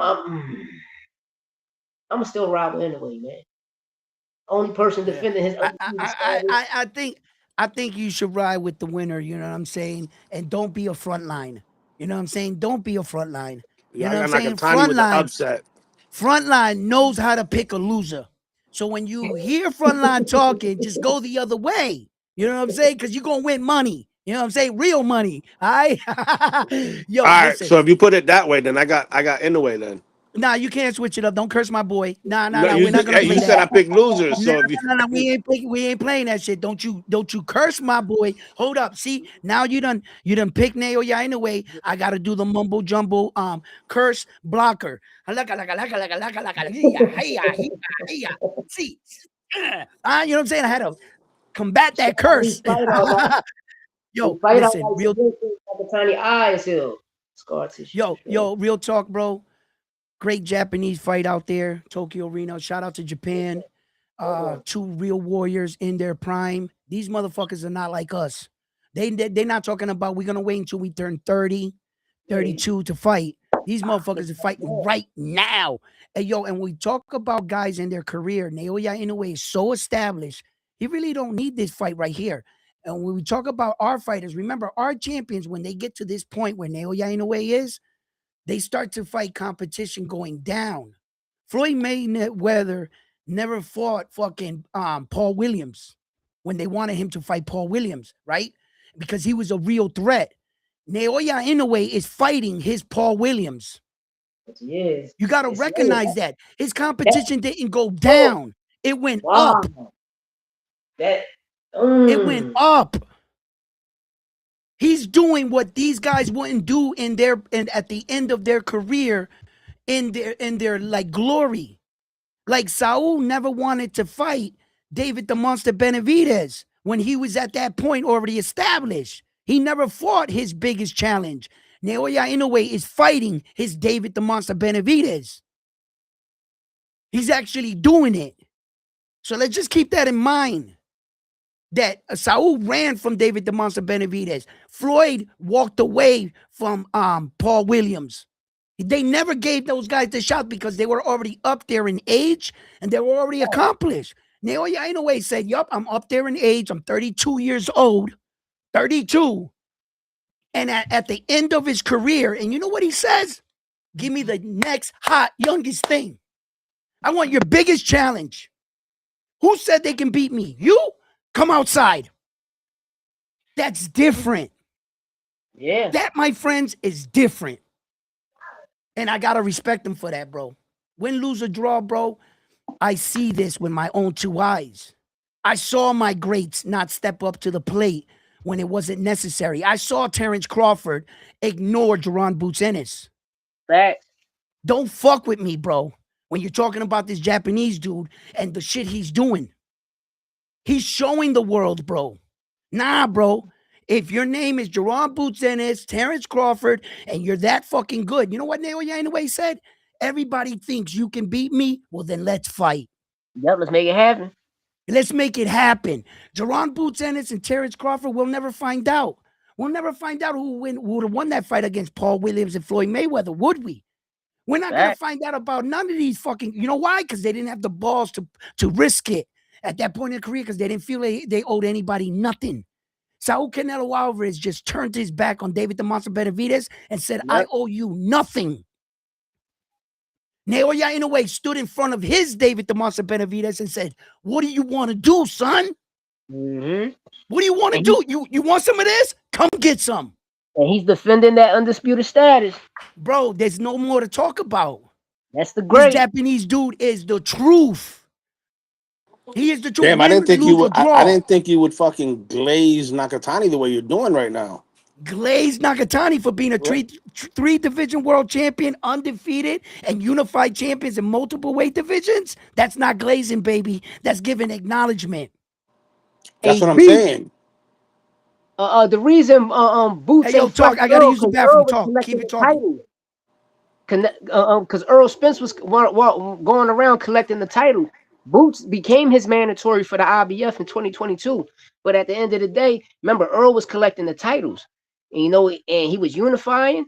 Then he just ended up fighting the Bud situation, you know? And then when Bud became undisputed, Boots became his mandatory again. Remember the WBO from 2019 to 2022. Then remember when he captured the IBF title, Boots was his mandatory. And what did he do? The nigga like, damn, he my mandatory again? Then when you look at Brian Norman was his mandatory, Stanley Onis was his mandatory with the WBA. You feel me? That's all I'm saying. Bud went up and fought a fucking nigga named Madrimov. Somebody knew. None of us ain't know. None of us ain't. Hey Lou, since you follow behind the scenes a lot more than I do, what are your thoughts about I don't know if it's official, if it's rumors, but Andre Ward helping out Boots for the training camp and Bud helping out Xander. I don't know. Xander? I know what you call it. I know Andre Ward. He was in Philly. He stopped by Boots camp, see what's up with him. But I'm hearing Tiger Johnson and Xander camp. Yeah, as far as that too, man. I was wondering what version of Andre Ward showed up to Philly. Did the version of Andre Ward show up to Philly that he was a boxer trying to help him, or was it the Andre Ward that showed up that's a reporter? That's what I think. A reporter. I think it's like a podcaster reporter. I don't know. Right. I didn't know which one showed up because was he there to ask some questions about the fight or was he there to help him? Yeah. You feel me? I didn't know which Andre Ward showed up. So then I saw some pictures with him with some fucking gloves on and hitting doing pad work. Yeah, I see that too. I saw that, and then I was like, well, I guess he was there to help him up on some couple things. Yeah, but Bud over there with Xander, I ain't know that.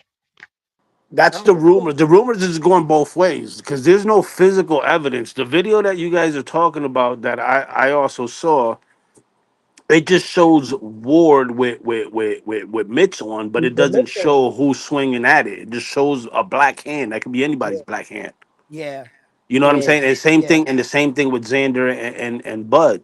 Supposedly, Bud's in the ring with pads on, and you see a white light skinned hand hitting the pads. It doesn't mean that's Xander. They block the fighter out. Yeah. So I Mhm. guess the question is, I mean, let's just hypothetically, for shits and giggles, say it is true. Let's just say Ward is helping Boots and Bud is helping um Zayas. I'm gonna keep it Do, real. If I do, was do you Boots or think that Xander, changes the outcome of how the fight will play out? now I don't trust them niggas. I don't trust How Ward did or Bud. how did Floyd duck Paul Williams? You can't find a name on Floyd Mayweather's what license You than said Paul Floyd Mayweather's Williams record lesser after than like Paul Williams after 2005, 2006. Y'all just saying anything because y'all dying to see someone lose. no, brother. We're not No, saying Mayweather anything. duck Paul Williams. Hold on. We're not saying anything up here.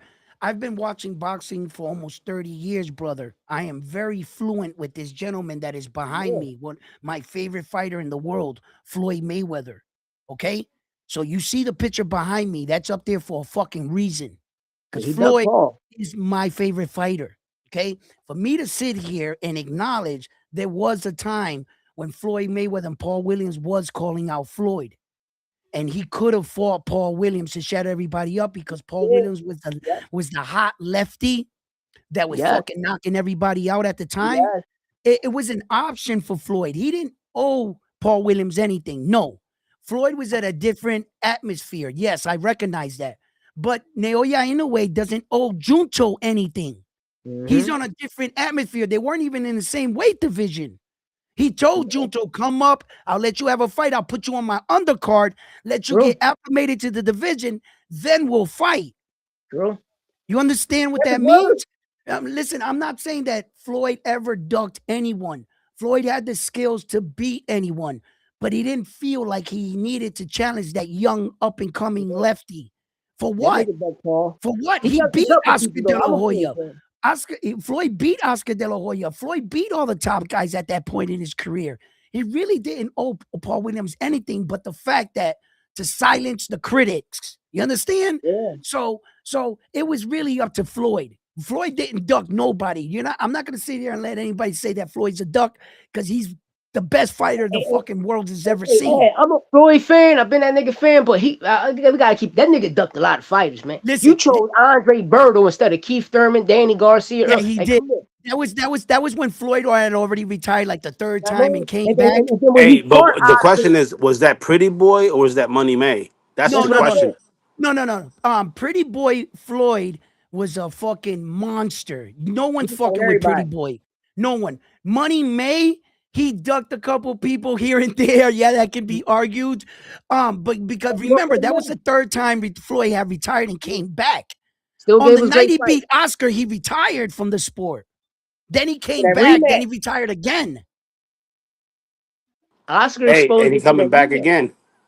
And look at him, he's coming back again. And that's what I'm saying. Like when Floyd in that Paul Williams situation, it wasn't like Paul Williams was around when Pretty Boy Floyd was fighting.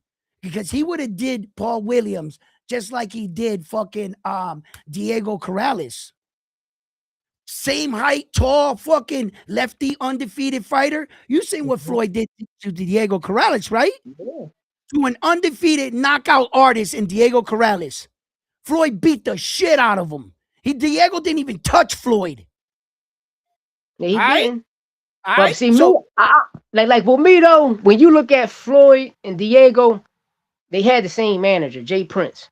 You know? yeah, No, oh man, I like Floyd, my favorite fighter, but man, Paul Williams before the Margarito fight and that Quintana fight, he that nigga was the shit, bro. You're yeah, not that gonna do lefty that. Act was the like Paul shit. Williams was his shit. Paul Williams was a great fighter. Got some good Mm, names under his belt. Got some great victories. Yes, he was a mandatory, but it never happened. A yeah. lot of people feel that way. But Jerron Boots Ennis was a mandatory to Terrence Crawford. yeah, It just never happened. but He vacated Paul Williams the was way belt. better than Ricky Hatton. Oh, no doubt. Come on, my man. Come on, brother. He was But way the better than Ricky Ricky Hatton, Hatton. but the Ricky Hatton fight was way bigger because Ricky Hatton brought 30,000 Brits Yeah, with him. that's why. No, You know what But I'm that's saying? why That Floyd always gave us the fights that a lot of people ain't wanted to see, but it brought in crazy revenue. He knew it where was the money was crazy, yeah, because that Brit dude, Ricky Haddon, remember, he came to that fight undefeated, right? at. So, And then and when then if Floyd knocked him out, then Manny Pacquiao knocked him out. You know what I'm saying? But over there, he had a great name out there, and he hmm brought bigger fans than Paul Williams at the time would have brought. So it was a smarter fight by far. But that's what I mean about my champions even back then. Saul Canelo Alvarez did not feel like he owed the number one contender, David the Monster Benavidez, anything. He wouldn't take that biggest challenge. And that's my point. When Naoya Inoue was offered his biggest challenge, he said, hell yeah. He said, hmm hell yeah. There was no stalling. There was no more, none of this. He said, Junto, what do you need? Junto said, I need one fight to acclimate. Naoya Inoue said, well, then I'll put you on my undercard, fight Hernandez. He fought Hernandez, and then Junto scheduled to fight him the next fight. There's no drag assing around here.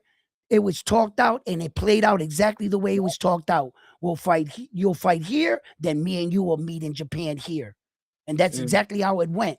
So I gotta honor and recognize that.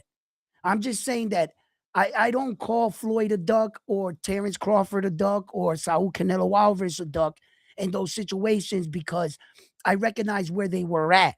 It is a duck technically, yes. It's a duck. But I'm if the you're that kind of mandatory. fighter, listen, if you're that kind of fighter, Saul Canelo Alvarez, and then you got 60 professional fights, when is it enough that you said that you gave boxing enough blood? That you're able to write out the rest of your career picking tomato cans, and the fans should be able to support you. You gave us the Yeah, hype of your career. But for a man to duck people and not have that run, like let's say, I don't know, Richard Hitchins, brother, you can't stop ducking people in the middle of your career. yeah. If you were doing it at the end, I would understand. Terrence Crawford did not have to fight Jerome Buchanan. He had a bigger fight in front of him, bigger business, more money. I get it. I But don't we ain't think want Terrence that Crawford's fight. a duck. We never wanted that fight. Who? We never wanted Canelo and Bud.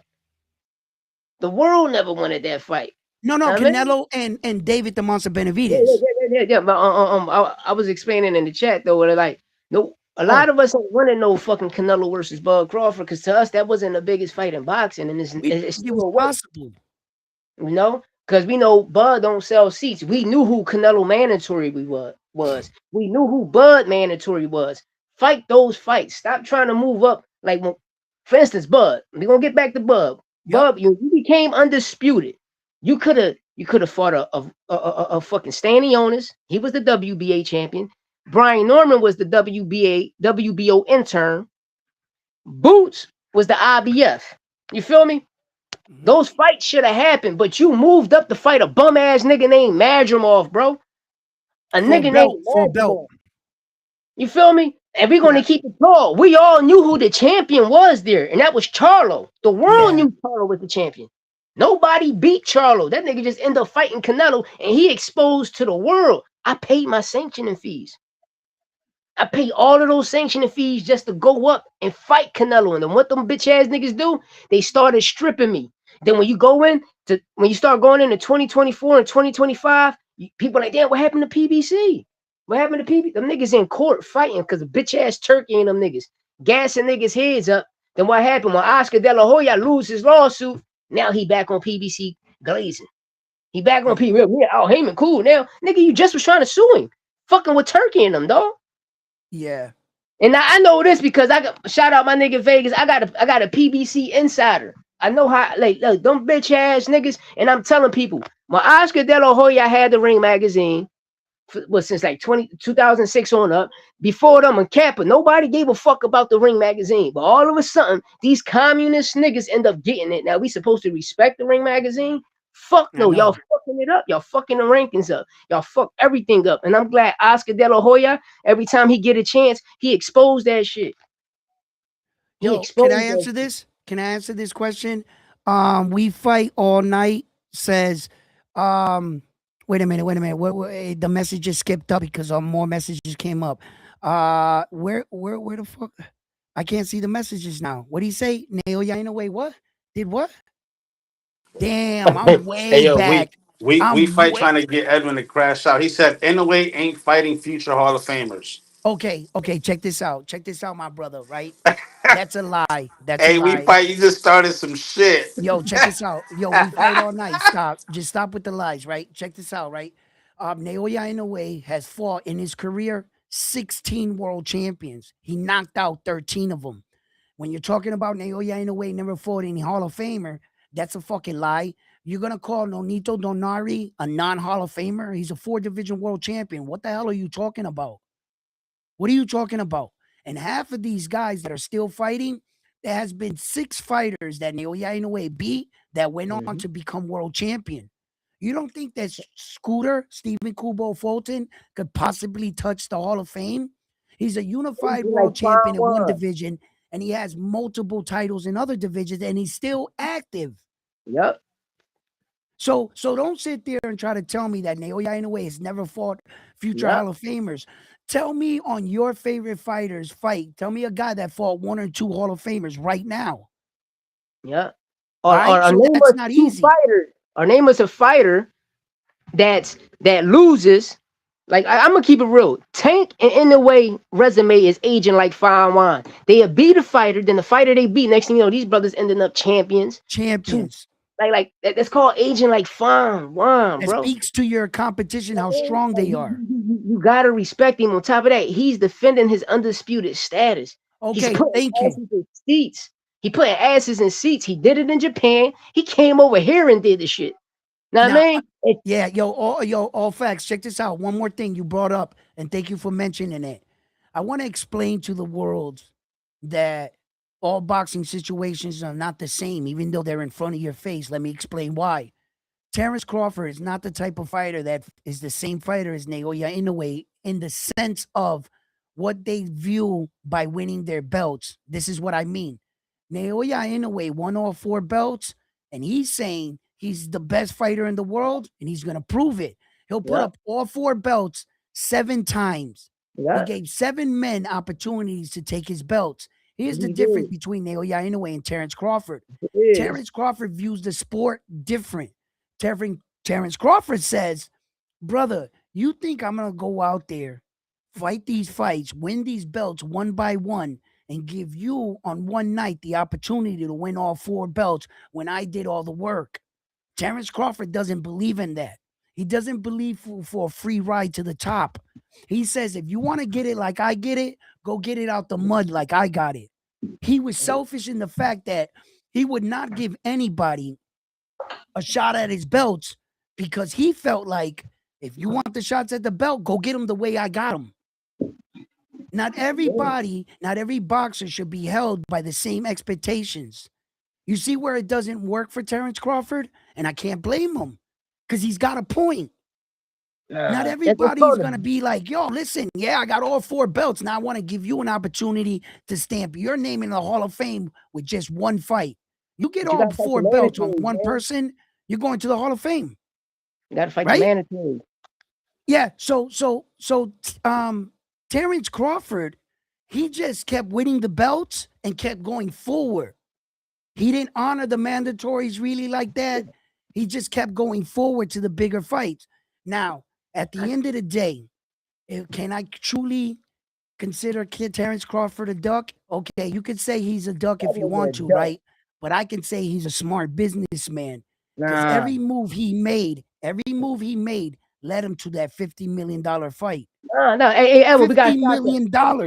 2018. You talking about a promotional company blackballing you. 2018, you had the opportunity to go to PBC, Golden Boy, etc. You re-signed. Yes, you re-signed with Top Rank. Remember, PBC got all of the fighters. Golden Boy got the fighters. Top Rank ain't got shit. You worried about chasing a Pacquiao fight when you can go across the street because he the one that created that shit. When he re-signed with Top Rank and said, well, the other side of the street don't want to fight me. No, they're not doing business with Bob Arum, nigga. Yep. They're not doing business with him, nigga. And that nigga came out his mouth and said it. When I went over there and fought Spence, Al Heyman gave me $3 million. When he gave me that $3 million, I said, what the fuck is this? Like, because he's so used to Motherfuckers buying a fight in whole. He not worried. He in Top Rank, he wasn't getting no backing. So what Bud said is out his own fucking mouth. He said the nigga gave it was like 3-4 million. He said, go pay your taxes. He said, go pay the man and pay your team and everything. The night of the fight when he beat Spence and Al Heyman walked in that motherfucking room, gave him a $40 million check. After the check, he ended up 30 million at the taxes. It's something different, nigga. It's a whole different ball game. It's a whole different ball. Fuck. See, Turkey and these niggas, when they come, they try to buy the rights of the fight. They'll buy your rights. And that's what Devin Haney want with this Rolly situation. But one thing about Bud, bro, you had an opportunity in 2018 to get all of the fights. Yeah, mad opportunities. Didn't. Mad opportunities. Know what I mean? Yo, fight your mandatories, my nigga. You could have fought Boots. You could have fought Brian Norman. You could have fought Stanionis. You could have fought a Virgil Ortiz. But you fought a bum-ass nigga named Madrimov, my nigga. And people remember they was trying to say the WBA, right? But go on BoxRec right the fuck now. It won't say WBA. It say Bud and Madrimov was for the WBO. This shit is crazy. It's all fucked up. Yo, check this out. Everything you just broke down right there, it seals my case on the fact that Naoya Inoue is truly fucking fighting the best of the best. Because when given the opportunity of Terrence Crawford, he was given options. He chose to go the other way, as All Facts broke it down. You heard All Facts. He told you. Some of these guys don't turn around and fight their mandatories in the situations they're in. Naoya Inoue is 32 years old. 32 years old. He doesn't owe boxing anything. And this new hot star came up, and the whispers started going through Japan. Hey, Naoya Inoue, you're not the best. What? This Junto guy is. Naoya Inoue is so fucking competitively twisted. He's like Terrence Crawford, right?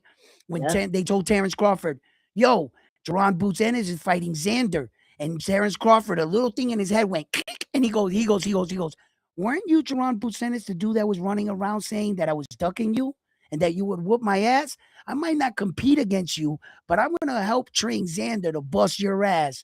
That's how petty he is. He remembered that shit Jaron Boots Ennis said. And it's just like, you see these moments in boxing and you start to realize, you start to say, but wait a minute.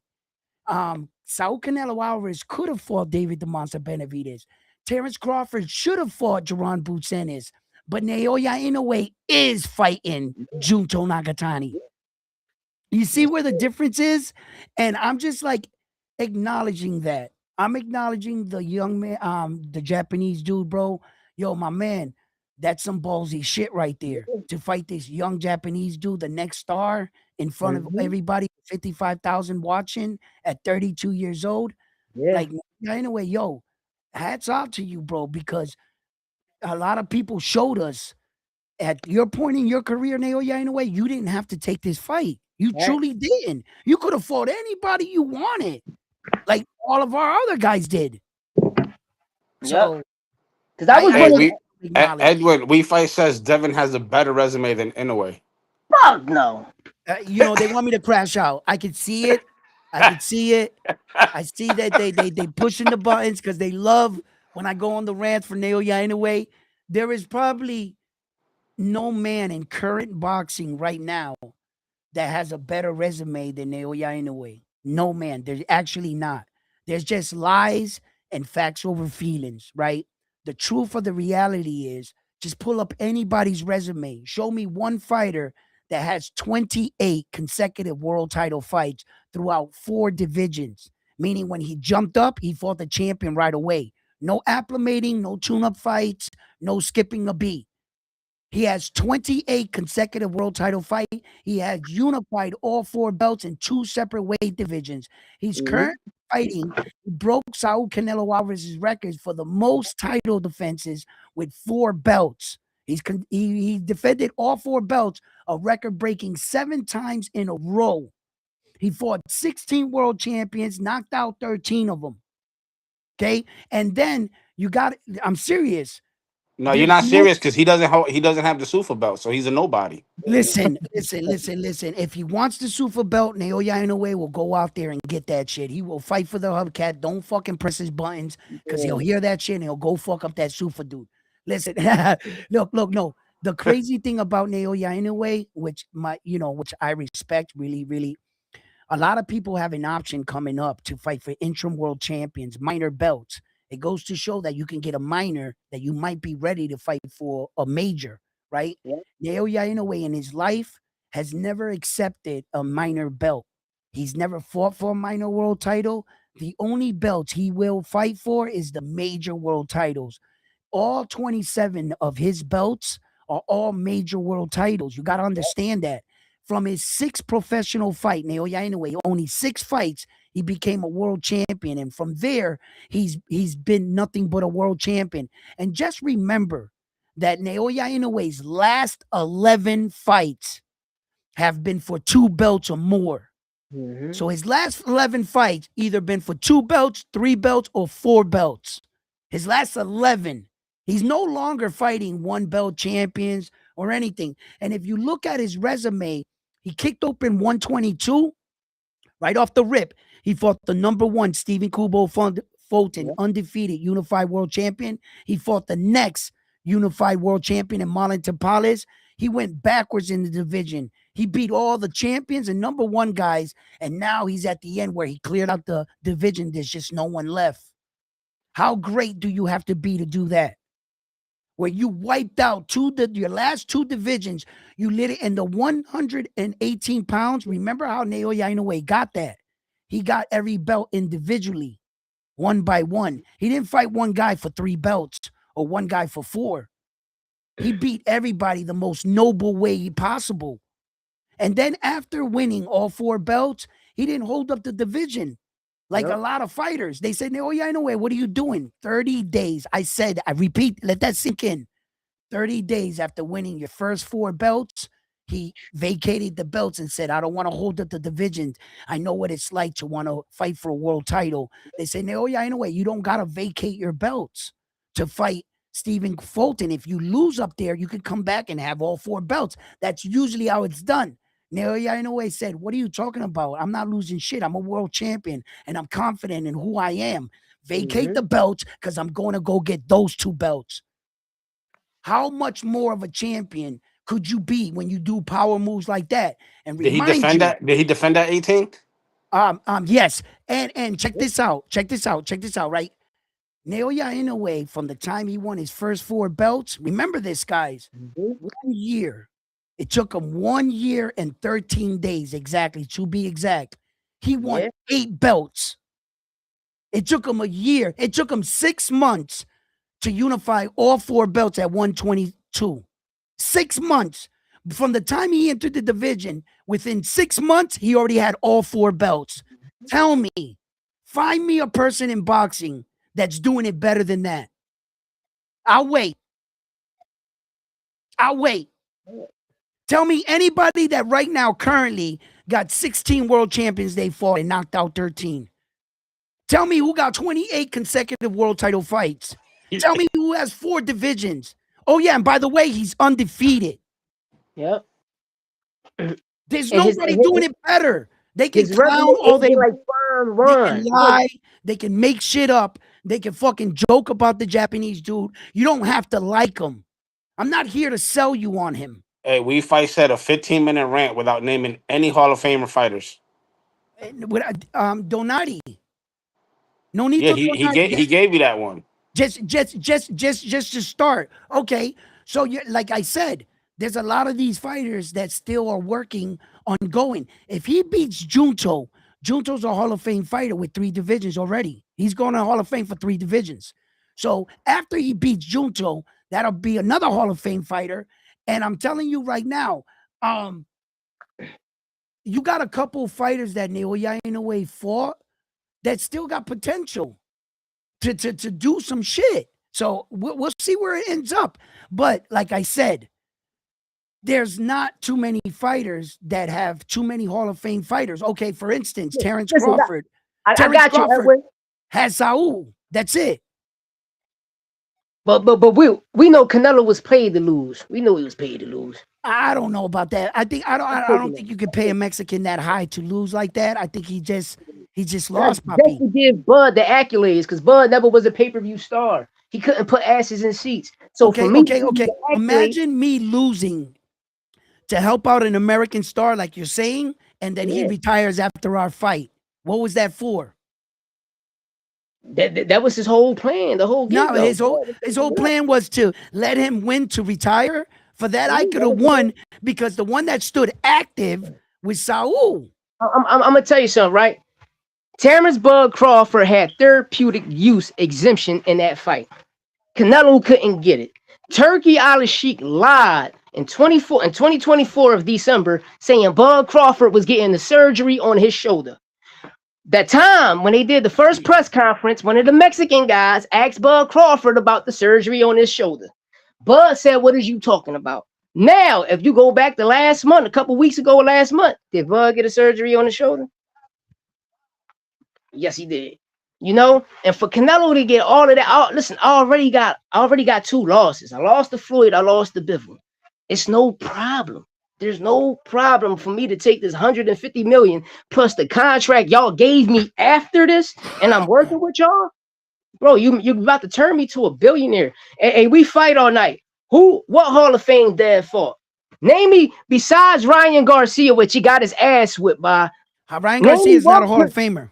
Name me one person, and we're not going to say Lomachenko because you're about to find out in that Daniel situation.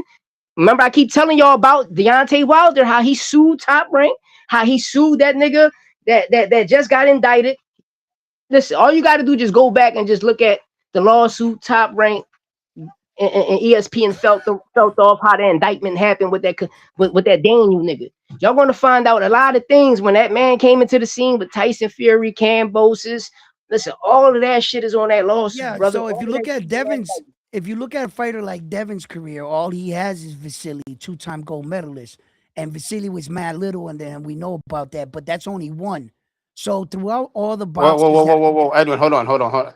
We fight. Are you saying Cambosos is a Hall of Famer? Both hell his ass, no, bro. Wow. I rock with you to a certain degree, but Cambosos, I can't co-sign that.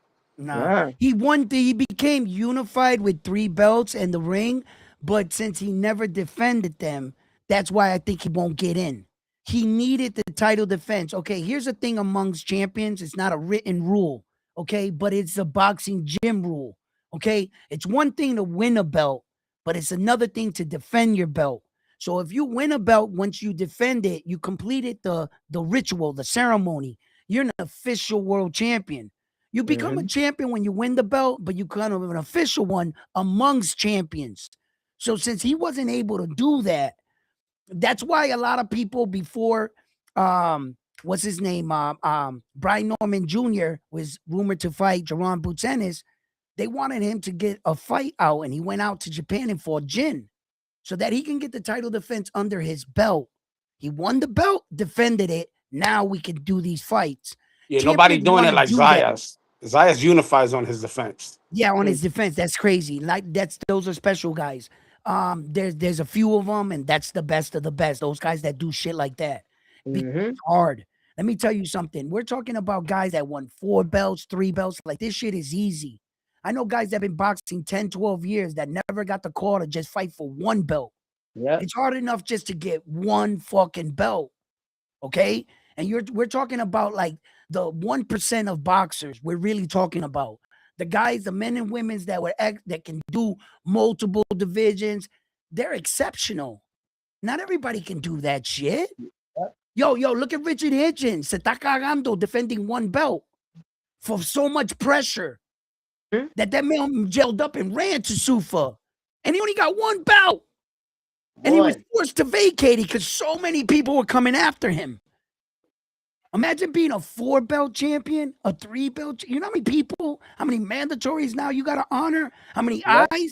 And some of the Oh, special ones are walking, acting like they're walking in a park on a sunny day while defending all 4 fucking belts. And it yep. makes you think, oh, he can do it. Why can't he do it? Brother, that shit is not easy. Everybody that said, Naoya Inoue ain't fighting nobody. He ain't doing nothing. He ain't fought no champions. Well, here's something. Here's food for thought. If it was so easy, why isn't anybody else replicating it? Doing it. Why isn't anybody else doing it while he's there at the same time? And if it was so easy, why is it in the 102 years that boxing has existed, there has been never a undisputed champion in the super bantamweight division in history? In every other division, there's been 1 or 2 or 3 or 10 undisputed champions throughout that division. Okay? I ain't never seen an undisputed champion defend his titles like this. No, Saul had like 5, 6, Yeah, 5. yeah, but in a way, listen, Edwin, I was one of those critics when he was at 118 talking shit. Yeah. Oh, he ain't fighting nobody, this and that. The next thing you know, I put my foot in my mouth. I put my motherfucking foot in my mouth. That boy is something special. Not Listen, Nakatani special. Watch when he beats the shit out of anyway. this motherfucking fun like, hey, yo, old facts, right? Check it out, right? Everybody on my channel knows this. Everybody. Once I started covering Naoya Inoue, I started saying, yo, he's good and shit like that. But unfortunately, when he comes to America, he's gonna get dealt with because Yeah, that was I the was one of them. common conception that I had. All them Brits dudes, all them Japanese and Chinese, they're good over there. But when he Thank you. comes, he gonna get rocked. So when Thank he you. entered the World Series of boxing, bro, I was up on the mic talking about Rodriguez is gonna fuck up Naoya Inoue. He's 19-0, undefeated, IBF Puerto Rican champion. I was one of those. Rodriguez. And I was like, Emmanuel, and then Emmanuel's coach tried to punk Naoya Inoue's dad in the locker room. Why did that man do that to him? Yo, that man came out that room and beat the shit out of Emmanuel Rodriguez. And that, my friend, Second round knockout. on that date, I was like, nah, this dude's the truth. There's no Yeah. Puerto Rican that was you're gonna convince me that Emmanuel laid down and threw his soul away. And, No, really did. and no one's ever, I repeat, in Emmanuel's 19 fights leading into that Japanese fight, no one even knocked down Emmanuel Rodriguez. Remember that. Yeah. And he This knocked him down with a motherfucker put him body shot. down. He put him down 3 times in the fight and made him quit in front of his corner while looking to his corner. He made him shake his head like that at his coach. Naoya Inoue beat the shit out of him for his coach trying to play that gangster New York bully mentality on his dad. Don't ever touch my dad, he said. He sent them a message. He beat and right there, I was like, oh shit, I think this Japanese dude might be the truth. Yeah. Yep. That's what happened. And since then, I ain't bet against him since. Me neither. I tell you, I put my foot in my mouth doubting that boy. And we fight all night. We love black fighters. What are you talking about? Of course, we love all If you fighters. regular, we the same people. My responsibilities to boxing We the first, same people. and then to everything else. I wish Naoya Inoue was a Boricua, bro. I wish he was maybe American. I really Yeah. do, bro. That's why I fuck around and I call myself a Japarican because, brother, it's not about skin color around here. I gotta give props to these men and women that do it, bro. That's it. I don't care if you're Puerto Rican, black, white, green. It don't matter. I'm gonna give you your props. And just like I gave Dalton Smith his props for beating Sabriel Matias. I got Sabriel Matias in the fight, and I want some revenge and payback, but I'm as fair as they come. I respect Dalton Smith's the champion. He's the fucking champion. I'm not gonna let nobody down him because I know how hard it is to get a belt. So once you become champion, just like Rolly, I'm not a fan of Rolly, but I'm a fan of his belt. I respect all the champions, all of them. I don't give a fuck. I know how hard that shit is to do. So it's never about skin color for me. You know what I'm saying? And don't, think that we're going against Jerron Boots Ennis. Jerron Boots Ennis is our brother. We're Puerto Rican and Americans. They're like this. Nah, until June Until- 27th, he the op right now. I know, no, but he is our brother. But in a Nah, he the competitive op nature, right now until you June got to be the op. 27th. But and I'm gonna preach this again to you guys one more time, just to keep it funky. I'm gonna preach this. Just remember, guys, in your everyday lives, arguments, things like that, in your quest to try to prove or argue your case for your favorite fighter, it could get you in an argument where it can get you in a little scuffle or something. I just want you to remember before you argue too hard about your favorite fighter, remember, you've never actually met him. You don't go to cookouts.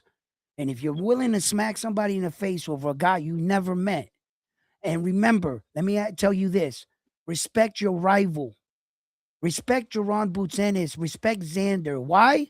Because without either of them, we don't get this fight now, do we? So Biggest fight. recognize what they're giving us. Recognize what they're giving us in true competitive nature. Thank you, Jerron Boots Ennis, for taking the fight. Thank you, Xander, for making the fight. Thank you for giving us such a fight. And on the night we meet, may the best man win. That's it. You say you betting the house on Bam on the Inouye fight? We fight all night. That'd be a good fight. He crazy. He crazy. I You don't want. I crazy? don't want. I don't want Bam Rodriguez to fight Naoya in a way, really, because I like Bam. But if Bam did it the right way, he acclimated to divisions, fought the guys he needed to fight, won them, and then fought Naoya in a way, I would accept it. But why is it that we're losing our mind thinking that everybody can jump up 2 weight divisions, they'll be fine? When you saw Demel Charlo do that against Saul, it didn't work out for him. Now, did it? Okay, then. So what I'm telling you is all two humans are not alike. And for as much as I like Naoya in a way, for as much as I like him, I'm for equality. I'm for equality. Why do you gotta blimp up Bam Bam Rodriguez to fight Naoya Inoue? That's not fair. And if Naoya Inoue was to beat him, I'm not giving him credit for beating Bam because you didn't beat Bam on an even playing field. Now, in a good world, if you were to just make Bam Rodriguez the same size as Naoya Inoue, and let's just say hypothetically, we were talking, boy, do we got ourselves a monster fight there now, wouldn't we? If anybody can beat Naoya Inoue, it's that Bam Rodriguez kid. If anybody can do it, it's that he has the skills. He has his own skills. He has his own footwork, his own hand speed, his own power. Bam is an intelligent fighter. And I think if you ever got them in the ring, that would have to be the most. See, Donaire was intelligent in the fact of place punching. Donaire was good. Donaire was nice. Donaire was listen, he's fucking nasty, right? And he's a different kind of smart fighter. But Bam, he's a different fighter with the footwork that Bam got, with that fat twitch muscle and angles. He's more dangerous than I think Nonito Donari. And I think that Bam Rodriguez, he's just on a different style level. He's really taking Mexican boxing and transforming it from that old rock'em sock'em Mexican way. Bam Rodriguez and the Virgils are showing the world, no, we can actually box. We don't have to go out there and slug it out and drown you Mexican style. Bam's showing a new diverse Mexican way. I love Bam Rodriguez, bro. But as far as them fighting together like that, I like Naoya in a way too, but I'm not gonna fucking make believe that I'm gonna sit here and just say, yeah, I would love to see. No, you're gonna have to give the Mexican dude equal opportunity for me, or I don't like the fight at all because I don't want to see Bam lose just because he's fucking blimped up and you guys put him in over his head. That's bullshit for me. I'm not giving Naoya in a way that. But if in a good world he can acclimate and get there right, because I'm gonna tell you the truth. How about this, guys? Does Bam get by Junto? I was thinking that. Okay, then that's why I'm saying don't do that, guys. Don't put Bam against Naoya in a way just yet because it's not fair. It's not, and I don't want the Mexican dude to lose on unfair playing advantage. No, I won't give him to it. But if some way they could, that would be an amazing fight. That would be an amazing fight. Tank was Japanese. Oh, they love that nigga. If Tank was Japanese and had Japan. Oh my God! If Tank was, he'd be a movie star right now. Like, yeah, because listen. The way I view that fight, if it was ever possible, it would be the same way with Naoya Inoue fighting Gervonta Tank Davis. I wouldn't want that fight because you'd have to blimp up Naoya Inoue, and I think he would lose against Tank, and then I wouldn't give Tank the credit because that shit is just too hard. But if you had to think about that, if there was you ever see an intro for a fight and an upcoming fight, if I was the promotion or entertainment to make, and they said, Edwin, make a commercial for Naoya Inoue and Tank Davis, an advertisement. Yo, that would be easy as fuck to do. I would put Godzilla coming across the fucking ocean Yep, and King Kong on the yep, Empire State Building going yep. like this. Let's go! And Godzilla's coming across the sea like, let's get it, Yeah, motherfucker. You know what I'm yeah, saying? Two monsters. Yo, that yeah. would be so easy to put together. King Kong would be like, That's a ah! fact. Yo, That's a fact. that would be electrifying.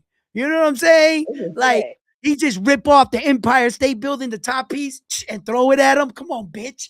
Like, yo, yo, I would make a promo for that fight. It would be legendary. Two fucking in the ocean just battling, two giants just What y'all think, clashing. right? And Edwin frontline and we fight all night, right? What y'all think if, let's say Nick Ball was the move down to 122 and Bam was the move up? Would y'all line that fight up? Nick Ball would get his ass whooped by Bam. Yeah. I need him. He got to get his ass with Bam would destroy him. Facts. He'd get his ass whooped.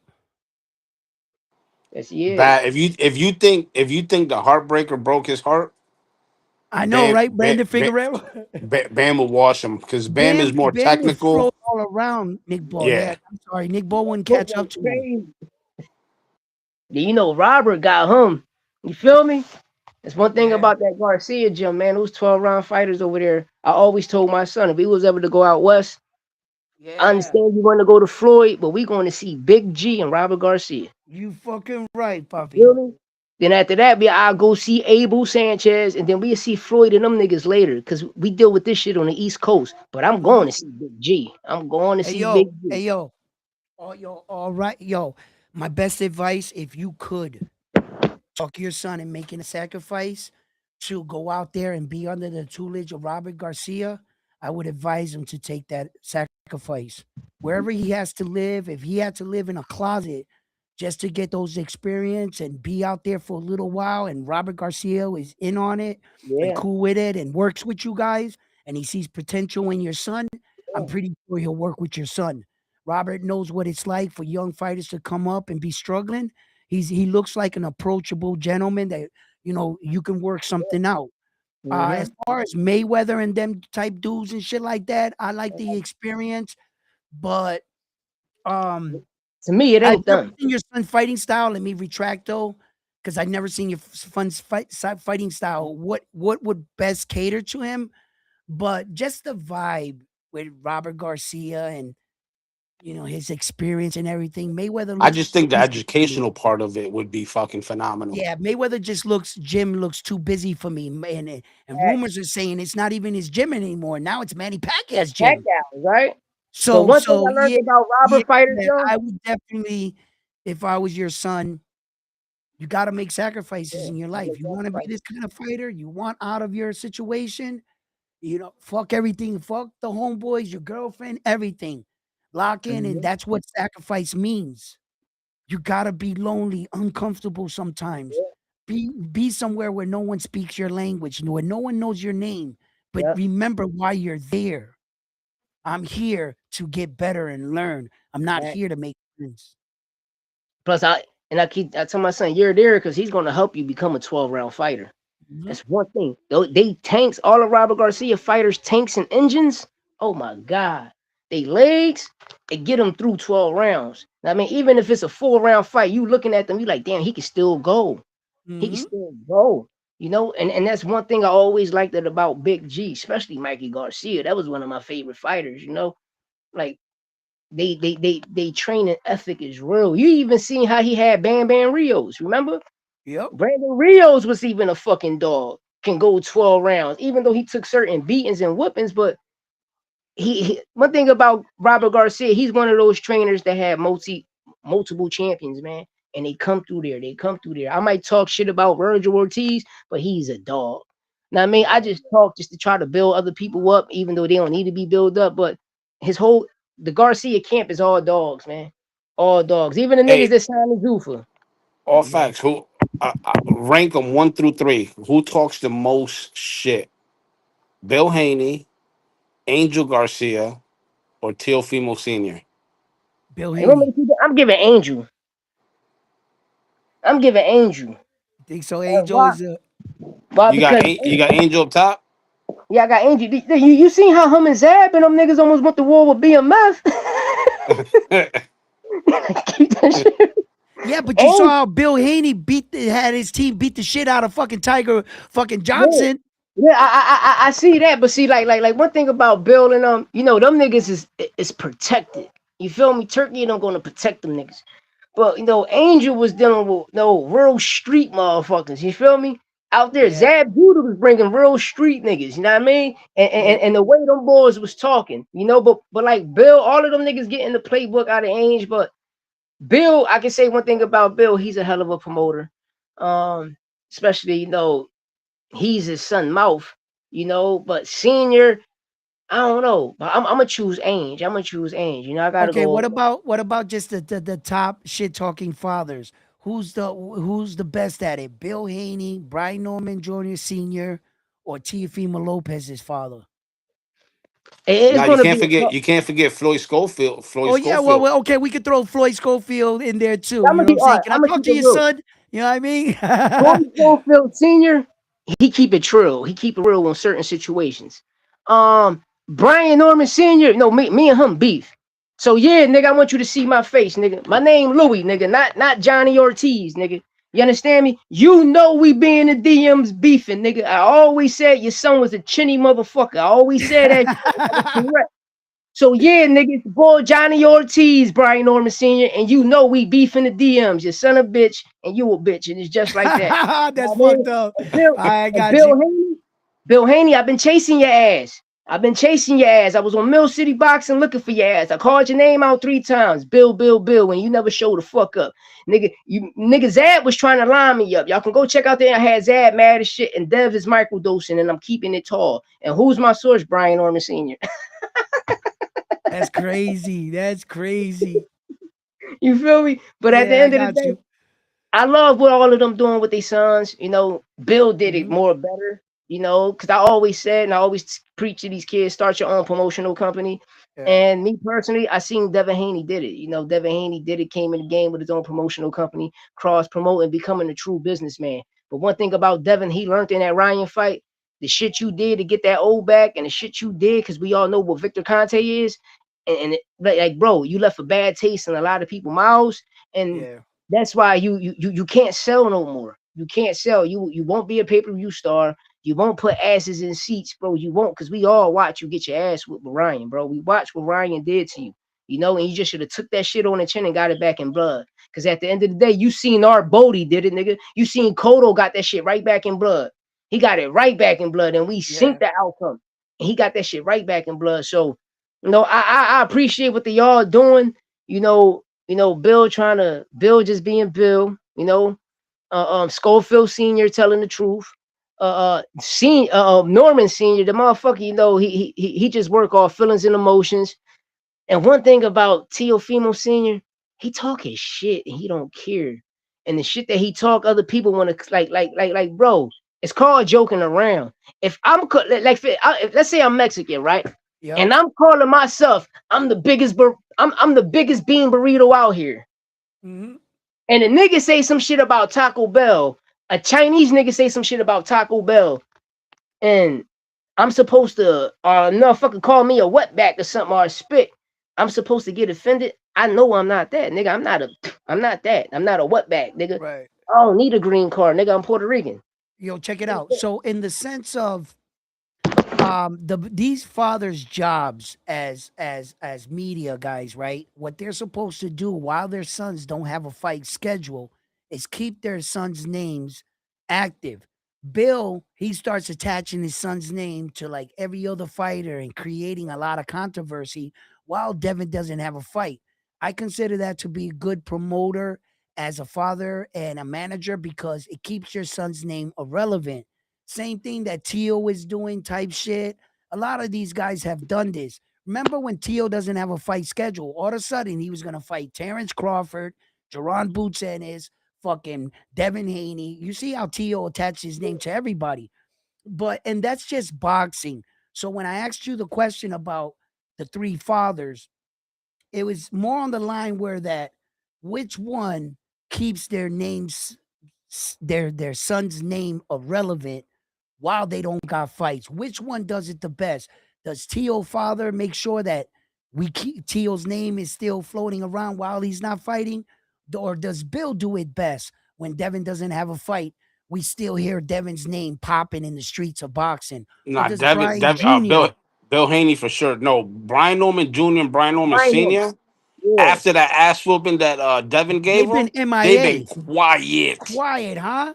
Now he's still like he back outside talking shit. Yeah, he back. You just About said the it. He's microdosing back. and Now, I shit. just saw one You feel interview me? just like 2 days ago. That's But it. me, like I said, I'm gonna always give it to Bill being a better promoter than them. Yeah, I think You Bill know, does it the best out of the three fathers. I gotta agree.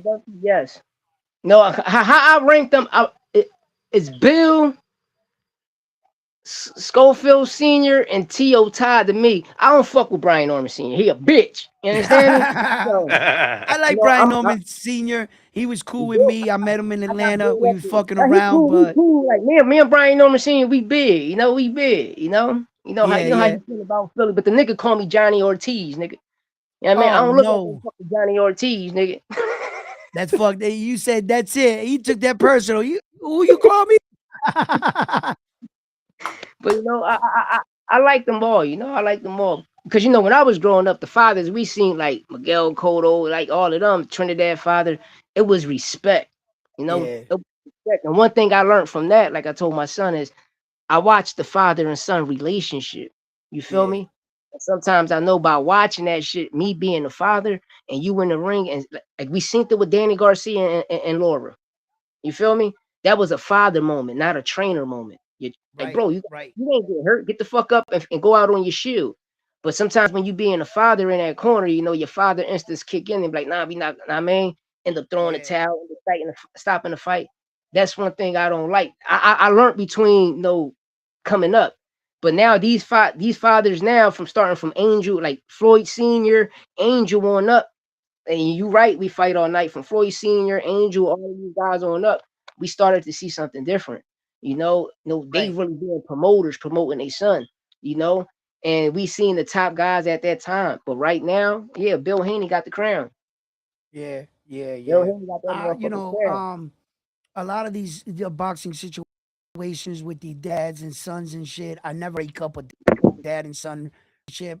I think it's something that if I'm bringing my son up with me, but like Brian Norman Jr. and Brian Norman Sr., that was a situation where the son was like, "Dad, you brought me as far as you can take me. Yeah, I need to get other professional training."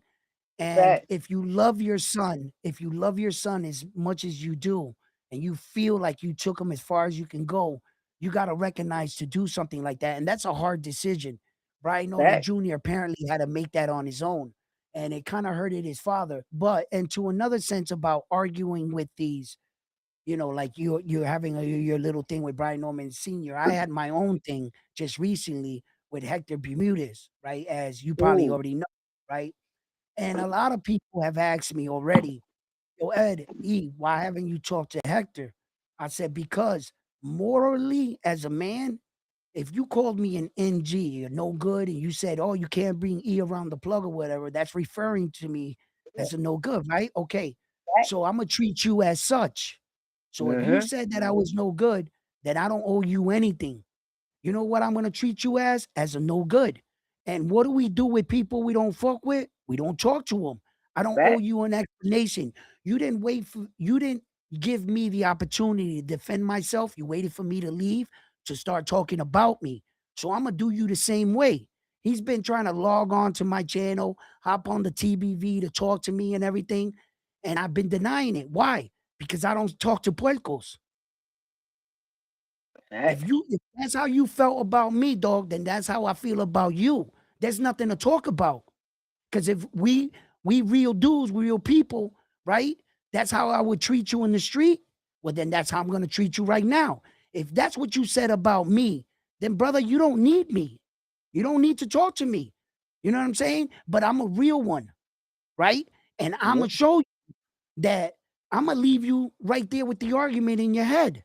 No, you can't talk to me. Why? Because I don't talk to NGs. You are no good. We don't got nothing to talk about. Mm-hmm. You see what I'm saying? So if you said that about me, brother, right? Well, then I'm Yeah. gonna treat you as such. Mm-hmm. And that's it. That's just being a man. I'm just standing on business on 10. Yeah. I've been good money wherever I landed in the world. I've always been good money. The streets Mm-hmm. know me. He come around, he good money. For you to say something like that about me without knowing me, you know what I'm saying? I took Crazy. offense to that. Yeah, right. It's So real so disrespectful. what would Edwin do in the street if you said that to me, brother? We ain't got nothing to talk about. We ain't got nothing to talk about. You don't got to explain yourself to me. I ain't got to explain myself to you. Matter of fact, I don't even want to hear what you got to say. That's what I'm on. You see what I'm saying? Because you gotta know your value as a man. I consider myself good money. I'm a man. I don't gotta explain myself to you. If you good money, you good money. What you explaining yourself for? Facts. All right? I don't need you. You see what I'm saying? And that's Yeah. why I took my role, my stance. I'm good money. This is my time. My time is valuable. Guess what? You just got put in my world in the back of the line. If you don't need me, you don't need to talk to me, then go that way. Facts. That's it. Facts, man. It's more rules, values, and principle, man. That's You it. know, Bro, and I you know, hold we myself to are a high old. standard. Y'all know the generation we grew up and stuff, and that's how our parents raised us. You know, and especially the respect. But when you got the situation you going through, you feel me? What Hector? No, me is real, bro. You don't even know me to talk bad about me, bro. No, Especially you the don't. trying to assassinate my motherfucking character. Like you Right, tripping. right, right. Yo, my era is loyalty over money. And then he's gonna come on and say, well, I'm gonna hop on his show and I'll teach him a little bit about fucking boxing and teach him about social media and that I was just trolling him and that this is the life. What are you gonna teach me about social media that I don't already know? Do I go Facts. to your gym and tell you, hey, tell that guy to lower his knee, bend his knees, and throw the jab? Do I go to your job and try to tell you how to do your job? What the fuck do you know about social media? You know about overlays. You know about fucking analytics. You know about monetization. No, you don't know nothing about YouTube. Facts. What are you gonna tell me about something I've been doing for 5 years? Hey, we fight. Set it up. Set it up. You feel me? Set it up. We fight. We'll broadcast it on round one. All facts. Yeah. Fuck it. Everywhere. Hey, we fight. Said he'll do the commentary. He said to set up a spar between you and Coach. Nah, I can't fuck with Coach. Coach will beat me up, right? Check it out. Yo, listen, that dude. Now you got to get him with body shot. He all he do is stuff his Nah, face. You got to Coach. hit him with body Listen. shots. Reality is this, right? Like, I'm not gonna box Coach in no boxing gym. That motherfucker gotta be in shape. He trains with these fighters every day. He's gotta be in shape. I'm fucking smoking weed, drinking and shit. I'm all out of shape. But of course, I'm not looking for this to get violent. Now, as a fighter, as a man, no man is putting their hands on me. We will fight right then and there. Yes. Okay. I'm not scared of anybody. I will lock horns with you anywhere in the world. Don't put your hands on me. I will give you my best. Yes, as a man. But we're not boxing then.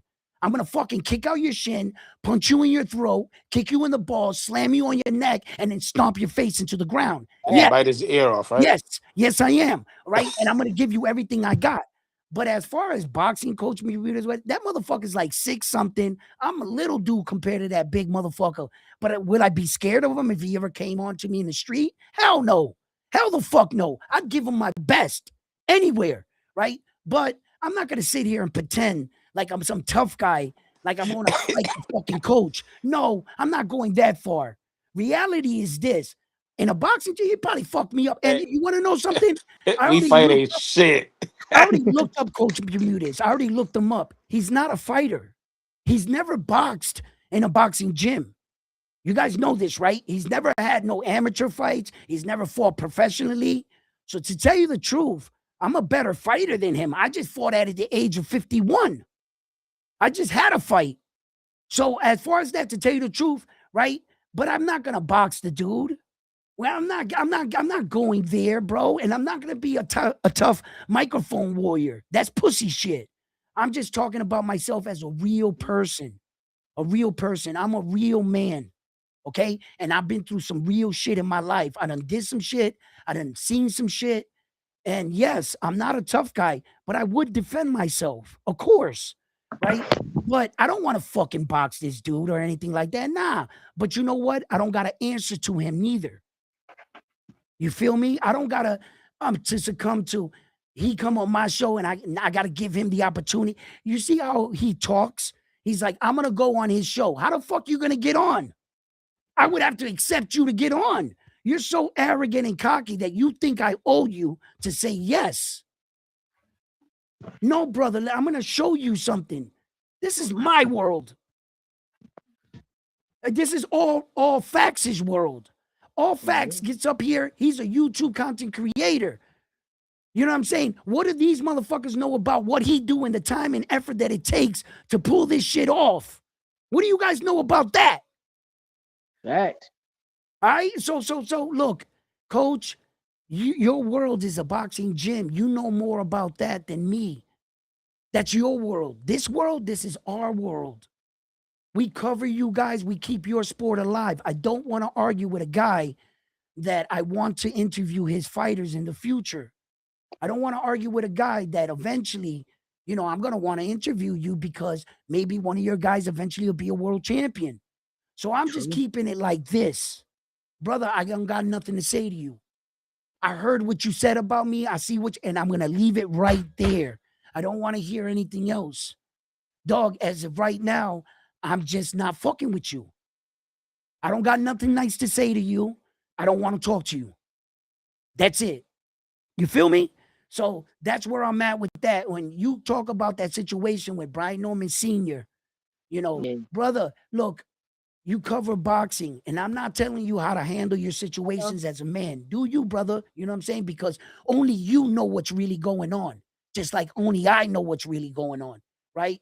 So I would suggest, though, you know what I'm saying? Like, keep your passion, stand on 10.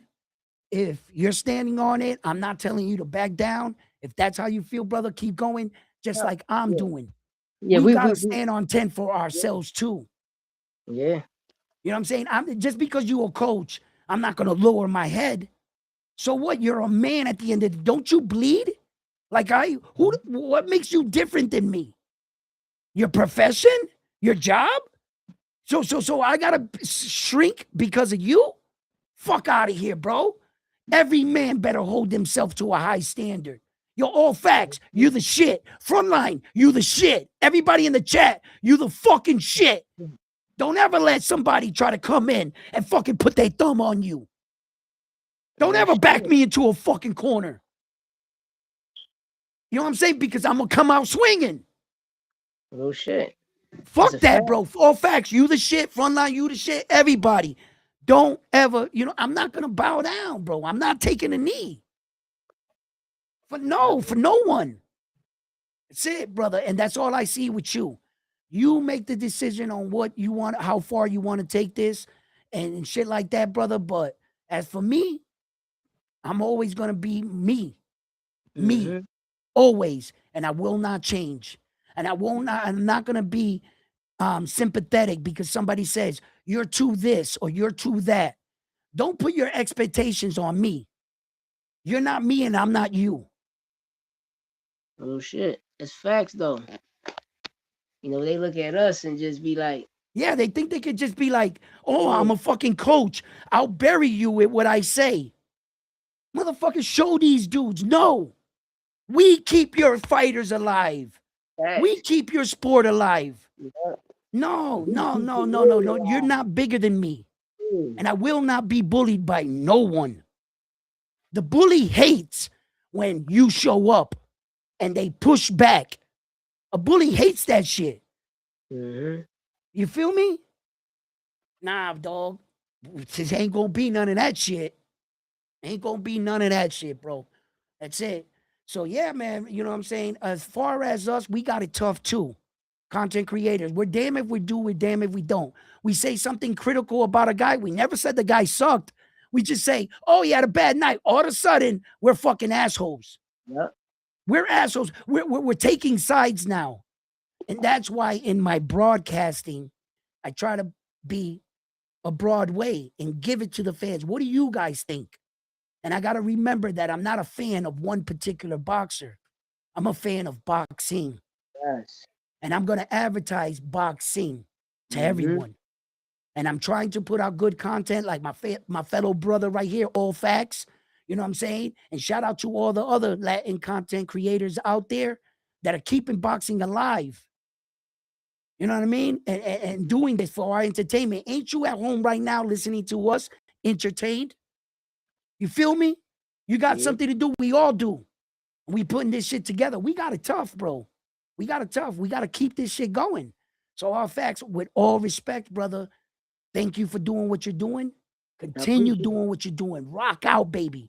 I've seen your story and everything with that bracelet on your leg and shit. Yeah. You know what I'm saying? Doing it real hard. You know what I'm saying? Like, you know, and it's just like the struggles that we have, you know, and you guys in the chat, man, are our family now.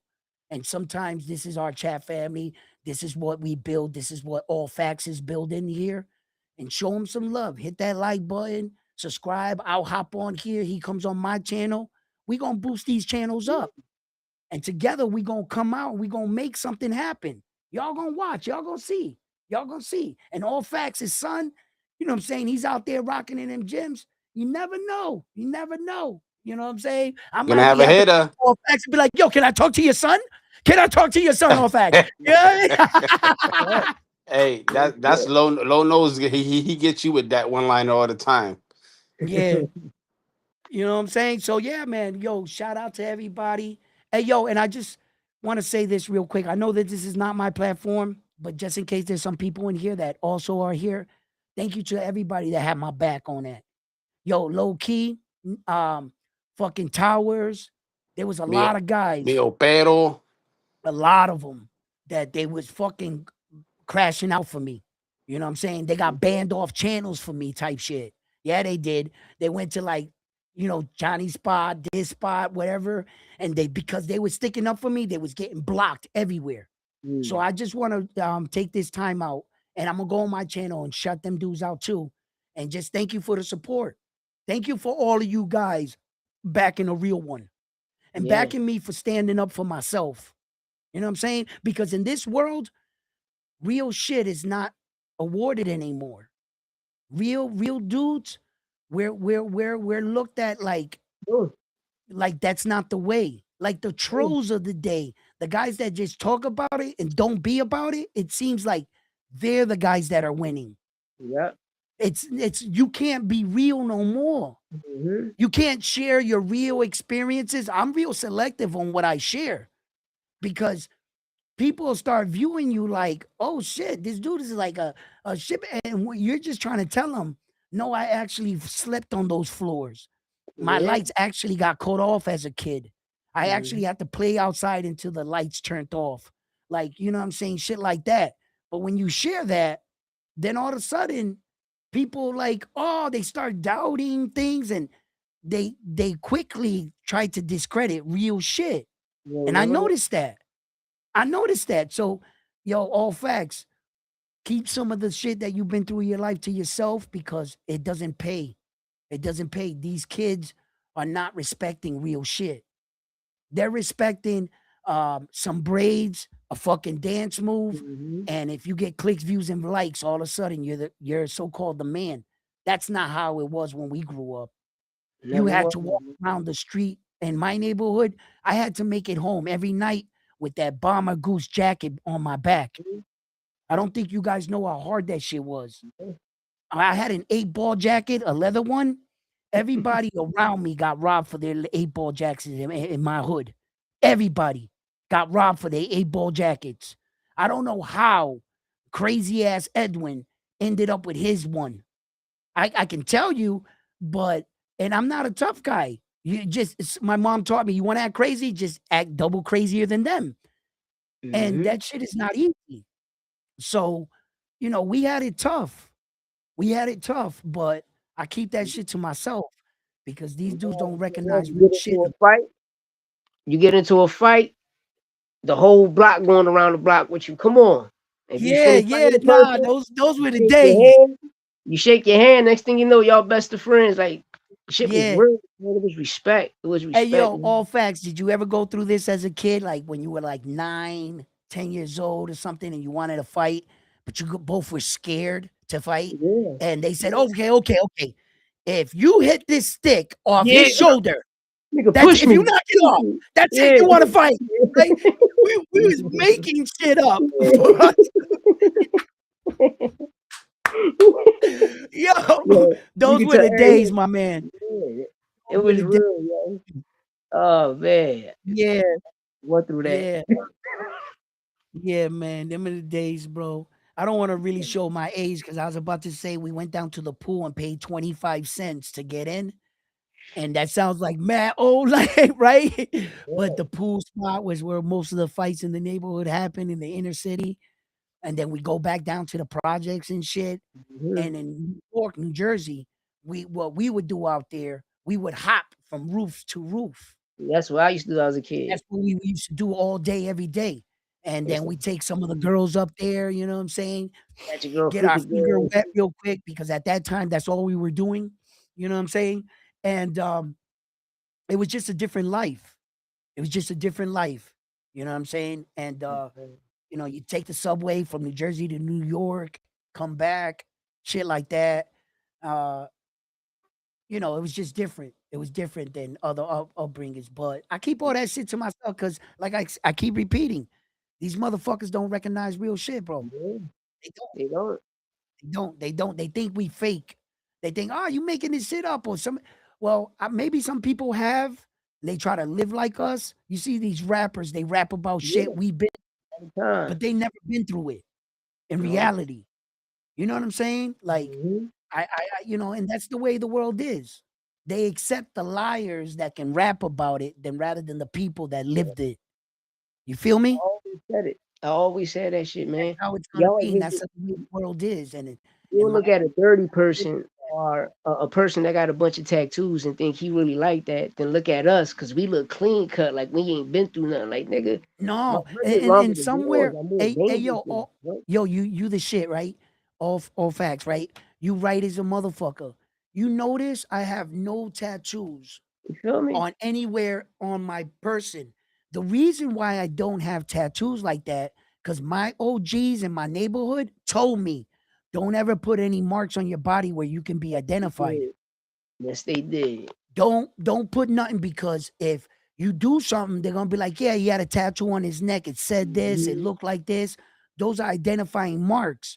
When they went and took all the fathers out of the families in the hood, we didn't have Yup. no more OGs to tell our kids not to get marks. So what these guys did, they put it in their rap videos, put it into the kids to put marks so that they're more identifiable.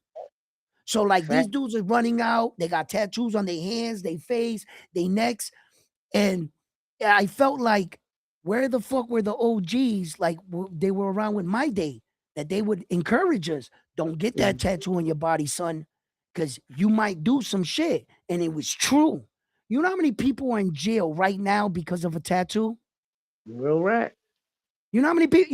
Yo, he had a dragon on his neck right here. I didn't see his face, but I saw the dragon. Bingo, in jail, right? So Mm-hmm. what happened? What happened that now all these kids and they're claiming to be gangsters, but I'm looking at them and I'm saying, you couldn't be a gangster with me because homeboy, we're gonna have to cover you up. You couldn't come with us. Your hands, like if I put you in a Mm-hmm. suit and tie, we were gonna rob a bank and you put your hand on a counter, bro, you got love and hate on your knuckles. Yeah. Love, hate. And I'm like, so I see that the game changed. That's all. I see that the game changed and we're in a different era.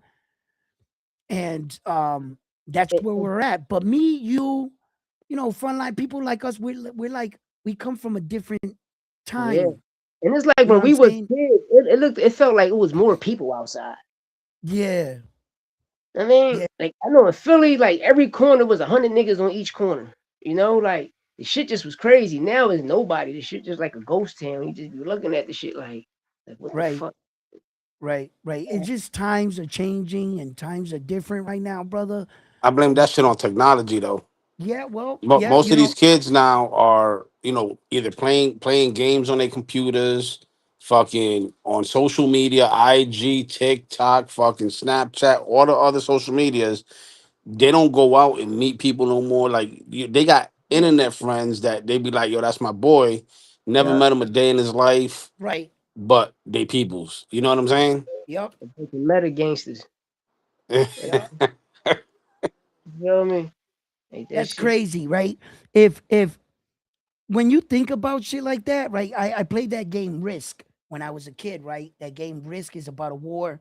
Like, you got to take over other countries, right? Okay. And in actuality, right? If I had to think about it, right? Check it out. If you wanted to take over a big country, what you would have to do is first divide the people before you invade them. And I mean that by this: introduce something like the internet. Have the people scared of their neighbor. If you go outside right now without the internet, your best friend should have been the kid that lived next door to you or down the street. But in a world of technology, your best friend lives in California and you guys talk on a monitor. So if I ever invaded your country and your people were like that, when you came outside, you guys would run from each other. You guys would be scrambling away from each other. There would be no unity amongst yourself. You're going to tell me that your friend from California is going to come and aid and be by your side? No, he's going to be in California not trusting the guy that lives next door to him. Yep. I have you in shambles.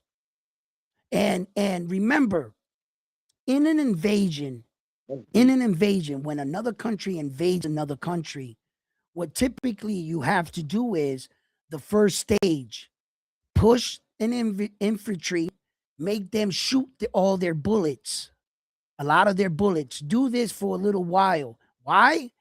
Unless you have a fucking bullet making machine in your house with gunpowder and fucking shells, you're only as good as your last bullet. Mm. Once that runs out, you guys don't trust each other.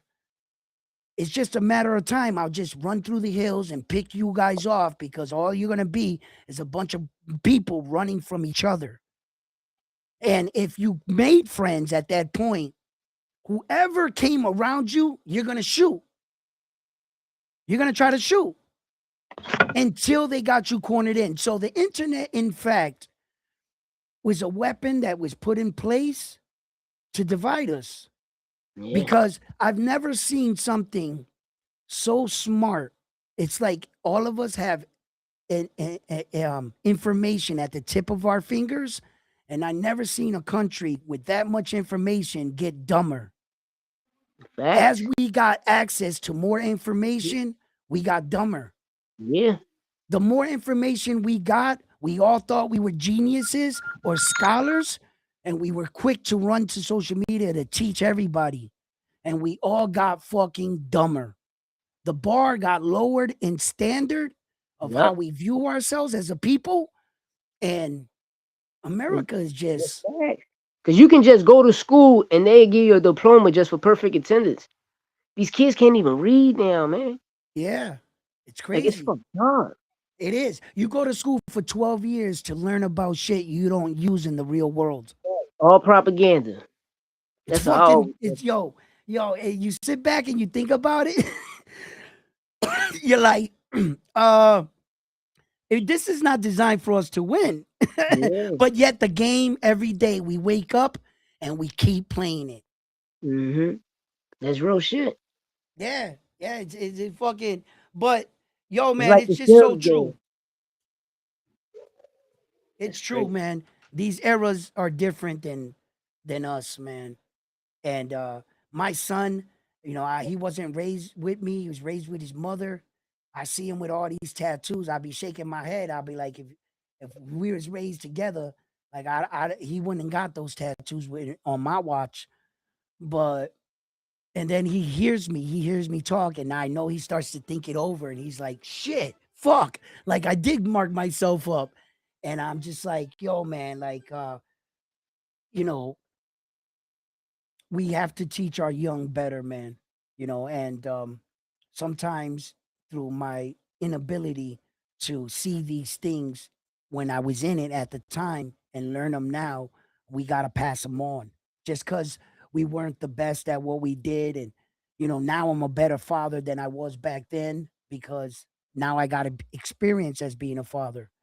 And that's how life is, brother.